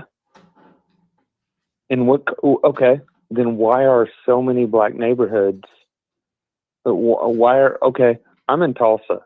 Mm-hmm. Nobody wants to put a grocery store in North Tulsa. Mm-hmm. Do you know why? Yeah, it's a poor neighborhood. What? Poor neighborhood violence. And that was created by white supremacy. because you know that black people in this country were deliberately made poor, right? Well, no. Or was redlining then? Well, if Black Wall Street, which is right down the road, it wasn't destroyed.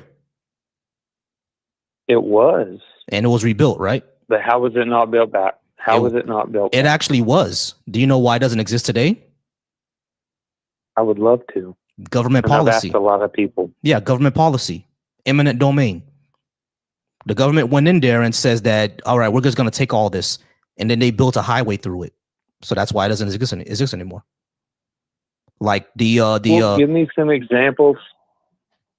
I would love to know some examples of some thriving black communities, because I think I know there should be many, but I don't know any. Baldwin Hills, California, Buckhead, Atlanta, I think Pearland in Texas. Wait. Did you just say, what'd you say in Atlanta? Bankhead? It was either Bankhead or Buckhead. I'm not sure. It's one of those. It was either Bankhead or Buckhead. I'm not sure, but it's one of them. There's also PG County in Maryland. I said Baldwin Hills, California. Where do you live? Baltimore is not one, but where do you live? I live in Florida. Okay. Well, I'm there a lot, and Miami Gardens. It's okay. Well, I'm at Palm Beach a lot, and it's a beautiful place to visit. Why is that?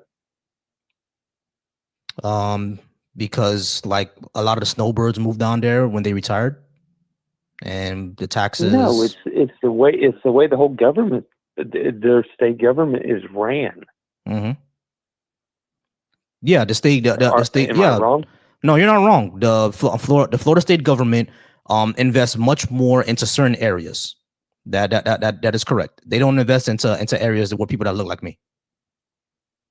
Well, do you want to live in Minnesota? Does that look beautiful?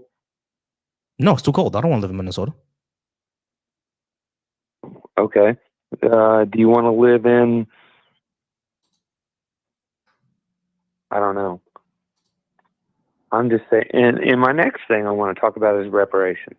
Mm-hmm. Why in the world, in any world, would the government pay reparations?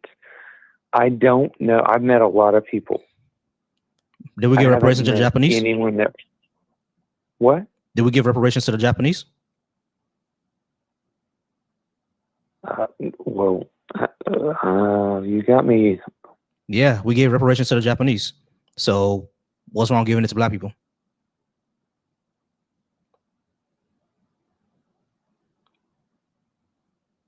Okay, let's say we give it to black people. What should it be? 40 acres and give me a number. So I can kind of.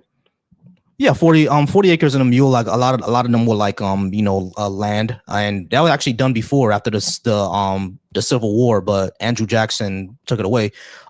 But yeah, I would say something like reverse taxation or. I'm sorry. Go ahead. No, he's not my favorite president, but go ahead.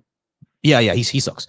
But yeah, I would say something like reverse taxation, probably maybe $25,000 a year towards African American families for over the course of, I would say, maybe 20 to 25 years.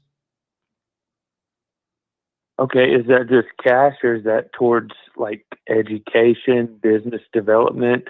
Because okay, I will say both. Number one would be cash, and the other two things that you can do is reform the entire education system. I don't like our education system in America. I think it sucks. I would say that we should teach not only towards life skills, but also every student should graduate with a trade. We should start that in areas that were redlined. The schools in America should no longer be funded through property taxes. The funding should just come from the federal government. We just fund them all the same. And in all schools and all high schools, I would say put them in red line areas first. Every student graduates with a trade, like plumbing, CDL, electricians, CNAs, LPN, stuff like that. So if you do that, what that does is that gives those high school students. I am all in on. I'm all in on that. I 100% agree with that. Okay, great. Yeah, so that would be how reparations should operate. I think we should also reform our justice system. Well, absolutely. There's a lot of people in jail for marijuana, and it should be now out. that it's legal, it's fucked up. Mm-hmm. But my question to you is, where does that money come from, though? How do we do that? Oh yeah, to taxation, and the money exists, right? Like I think we just don't allocate it to areas that's actually going to help people out. Like, for example, our military budget is about to be at $1 trillion, and $20 billion a year would repair homelessness in this country, right? So we should be allocating the funds that we make in America. We should be allocating towards something else. Actually, we should be allocating towards, alleviating homelessness, and I would say reparations towards African Americans. If it was up to me, I like what was his name? Martin Luther King actually came up with this idea. He said $50 billion a year to areas affected with poverty in order to combat poverty and stuff like that. He had a lot of my same ideas. I would say the same thing towards African Americans. About, let's say, 75, maybe $100 billion a year towards rebuilding their community. We are at 10 minutes, so I do got to move on. But you have any last question for me? All right, man. No, it was good talking to you, brother, and I appreciate everything. All right, not a problem. Appreciate you. All right, 229. You're gonna be my last person. All right, 229. You're gonna be my last person. All right, guys. No more call-ins. I'm not gonna take any more calls. 229 is gonna be my last caller.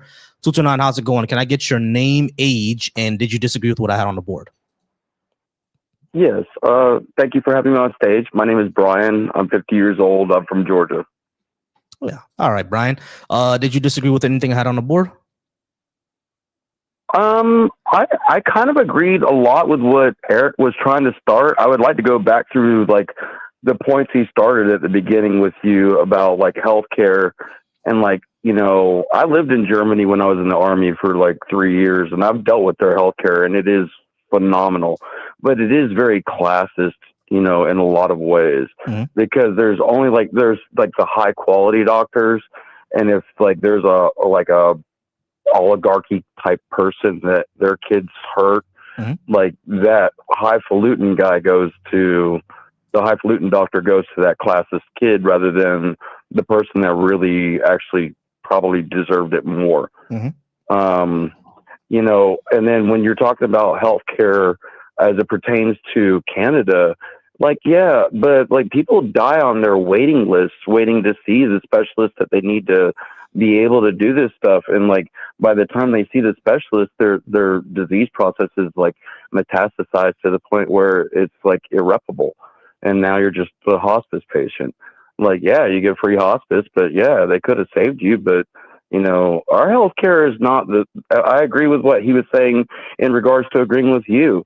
Like, our system is broken too. I was a combat medic in the U.S. Army. I mean, I went to RN school. I used to work in a blood lab. I've been around the medical field, but like when you start taking like people like, Ben Carson, Dr. Ben Carson, like the singular, like greatest, like neurosurgeon in brain and bifurcation of like neurons through the brain.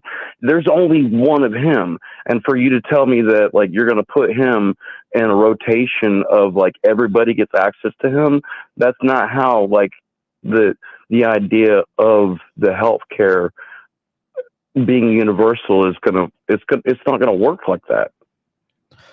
I mean, that seems. I would say why not? Like if he's the best and we want everybody to have the best care and there are more like him, why can't everyone see him? Of course, but how do you make another Ben Carson? I got you. Hold on. I got you.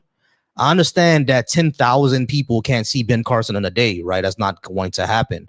What we're trying to say is that like access to a doctor that's as quality as Ben Carson shouldn't be limited because you were born in a backwater in Louisiana. That sounds ridiculous to me.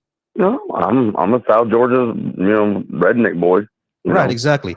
I don't think you growing up in the sticks in Georgia means that you can't see a doctor just as good as Ben Carson. You know what I mean? Like, we should all be able to see those type of doctors. We should also get quality care. It shouldn't depend on how much you have or don't have. You see what I'm saying? That's what Well, I mean, but for me, my realization is like when I got shot when I was in Iraq, when I was downrange, I was OIF 7 through 9, Operation Iraqi Freedom, and I got shot. I got a Purple Heart. I deal with the VA all the time, and like the quality of like the VA is like what I see, universal healthcare being.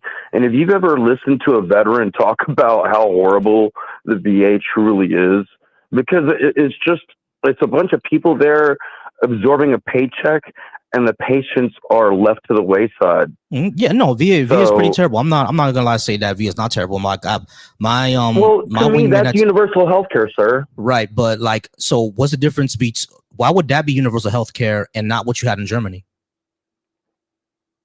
Because I didn't have access to Germany. I mean, I had a friend that got knocked out in a bar and his head slapped the ground and his brain swelled, and the German doctors, like, they literally like peeled his brain skull off so it could expand to let the pressure relieve, and then like got the inflammation down and put his brain back on. Yeah, it was free to him, but bro, he was a military guy that got knocked out in Germany. Right. Like, not everybody gets that quality of care in Germany either. What I'm saying is that if that happened to a regular guy in Germany, he would have gotten that too, and not get a bill for it. Yes, Germany doesn't have universal health care.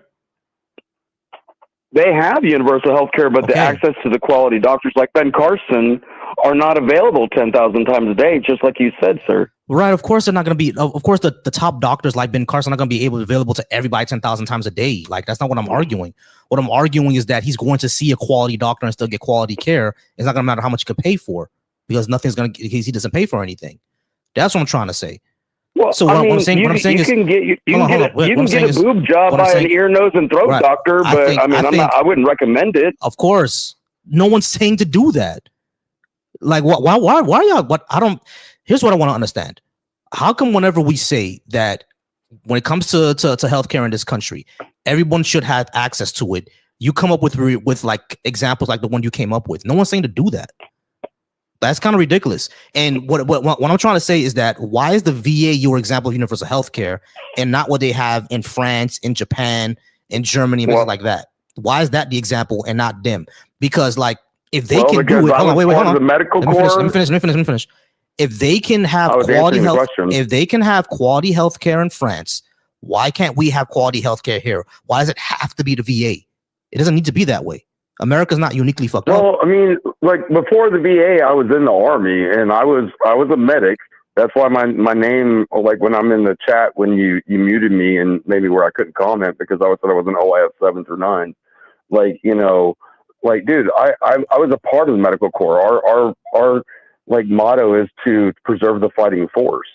Like, I was a part of the medical corps for the military, and dude, that's garbage because there's only so many medics that are on my level. There are only so many doctors that I look up to and I call doc, because I look at a lot of doctors and I'm like, I know more than you, guy. Like, sometimes when I look at doctors trying to draw blood on a patient, I'm like, please stop. I mean, yeah, all this like, is come all. on. I got you. All this is all good and well, like, but it doesn't really answer my question. What I'm trying to say is that we know that there are other healthcare systems in America, and not in America. I'm sorry. We know there are other healthcare systems in the world that have good quality doctors, good quality staff, and everyone has access, right? So if they can do it, and America's the wealthiest country in the world, I don't see where you're getting the statistic that they all get access. Are you telling me that if you get hold on, get access, listen to my question, please. You're telling me that if someone gets injured in France, they wouldn't be able to go to the hospital? I'm not saying that they wouldn't be seen. I'm not saying that they're going to be seen by the best. All right. I mean, like, when we say they're not going to be seen by the best, what do you mean by that? Do you want an ear, nose, and throat doctor to do your boob job on your wife? This is not answering my question. What do you mean you're not going to be seen by the That best? is literally the answer to your question. The answer is no. Dude, hold on. Listen to what I'm saying. Why would an ear, nose, and throat doctor be in a plastic surgery? Why would they do that? Like they do it all the time. Okay. I don't think you understand my question. Why would an ENT doctor be doing a boob job? This is a ridiculous because they could make money at doing it. But they're not trained in that. Why would they do that? No one's going to allow that to happen. Because they already went through medical school and no one is going to allow an ENT specialist to do a boob job. Hey, dude. No one is going to allow an ENT specialist to do a boob job that he is not trained for. That doesn't happen anywhere. Like, why do y'all come up with these ridiculous examples? That's not going to happen, bro. That's not going to happen. No one's going to let a podiatrist do a rhinoplasty. No one's going to do that. Like, he's not trained for that. So that's nothing to do with what I'm talking about. So when you say that they're not going to get quality doctors, what do you mean? Are you saying that if someone breaks their leg in France and they go to the hospital, is going to be a cardiologist that looks at his leg and not a person that actually what was that, an osteoporosis person? I forgot what their name was, but the bone doctors. You say he's not going to see a bone doctor? They're going to send an optometrist instead? Is that what you're saying?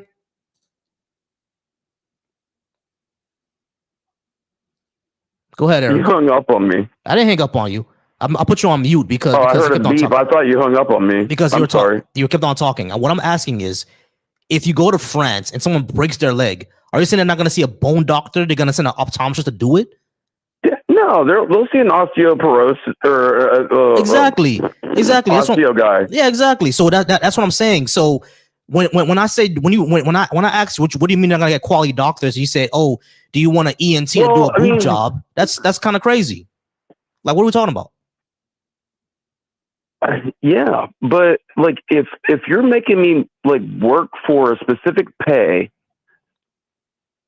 for your home health care or your whole system health care, everybody gets provided for. I'm only making so much money from you to perform my job, but I can go and moonlight and make extra money on the side. Are you saying I'm not allowed to do that? You're going to be allowed to do it, but that would be stupid. Why would an ENT want to make extra money and then go to a boob job and kill somebody? He's going to get sued his ass off. That would be stupid. No, I mean, there have been many lawsuits by ENTs doing boob jobs. Look at Florida. Look at Miami specifically. Oh, yeah, Dade because County. my family is suing someone because that person didn't do a good job on my uncle. He got an infection and died. So, yeah. So, that's happening now. Yeah, there's a lot of that. A lot of malpractice. A lot of that shit. Mm-hmm. Excuse my language. No, it's all good. But what I'm saying is that I don't think in this situation where we have universal health care, everywhere will suddenly be like the VA. You know what I mean? The VA's main problem is underfunding. I'll tell you the truth. I don't know how. I get that everybody should have complete access to healthcare. I just don't think the idea when people say universal health care, they understand how to actually make it work for everybody. Just open Medicare. They have this idea of some utopia, but dude, I've been in the game, and the growing pains are gonna be strong and hard. No, I'm not. It's gonna be hard. I'm not saying it's not gonna be hard. It's definitely gonna be hard. But the way we can do it is the first thing we can do is have a public option. Yeah, I mean, you keep the private insurance market open. Just have a public option. People can opt into that, or just open up Medicare for everybody. Yes, sir. Well, then let me ask you a question. Then, what would happen if, I broke my leg and I was homeless, down here in Valdosta, Georgia, and I went to South Georgia Medical Center with a broken leg, and I just walked into the ER. And I told them I don't have any money and I'm homeless. Oh, they're gonna see. Are they gonna not fix my leg? No, they're gonna see you still. You're just gonna get a bill for it later. Huh? They're gonna see you still. You're just gonna get Well, get if a I'm bill for later. homeless, I'm homeless. What are you going to bill it to? Yeah. Oh yeah. We get the taxpayer pays for it. Like we absorb it. So we already have. Yeah, it goes on indigent pay. Yeah, exactly. So it's like we have a system, but it's like completely inefficient.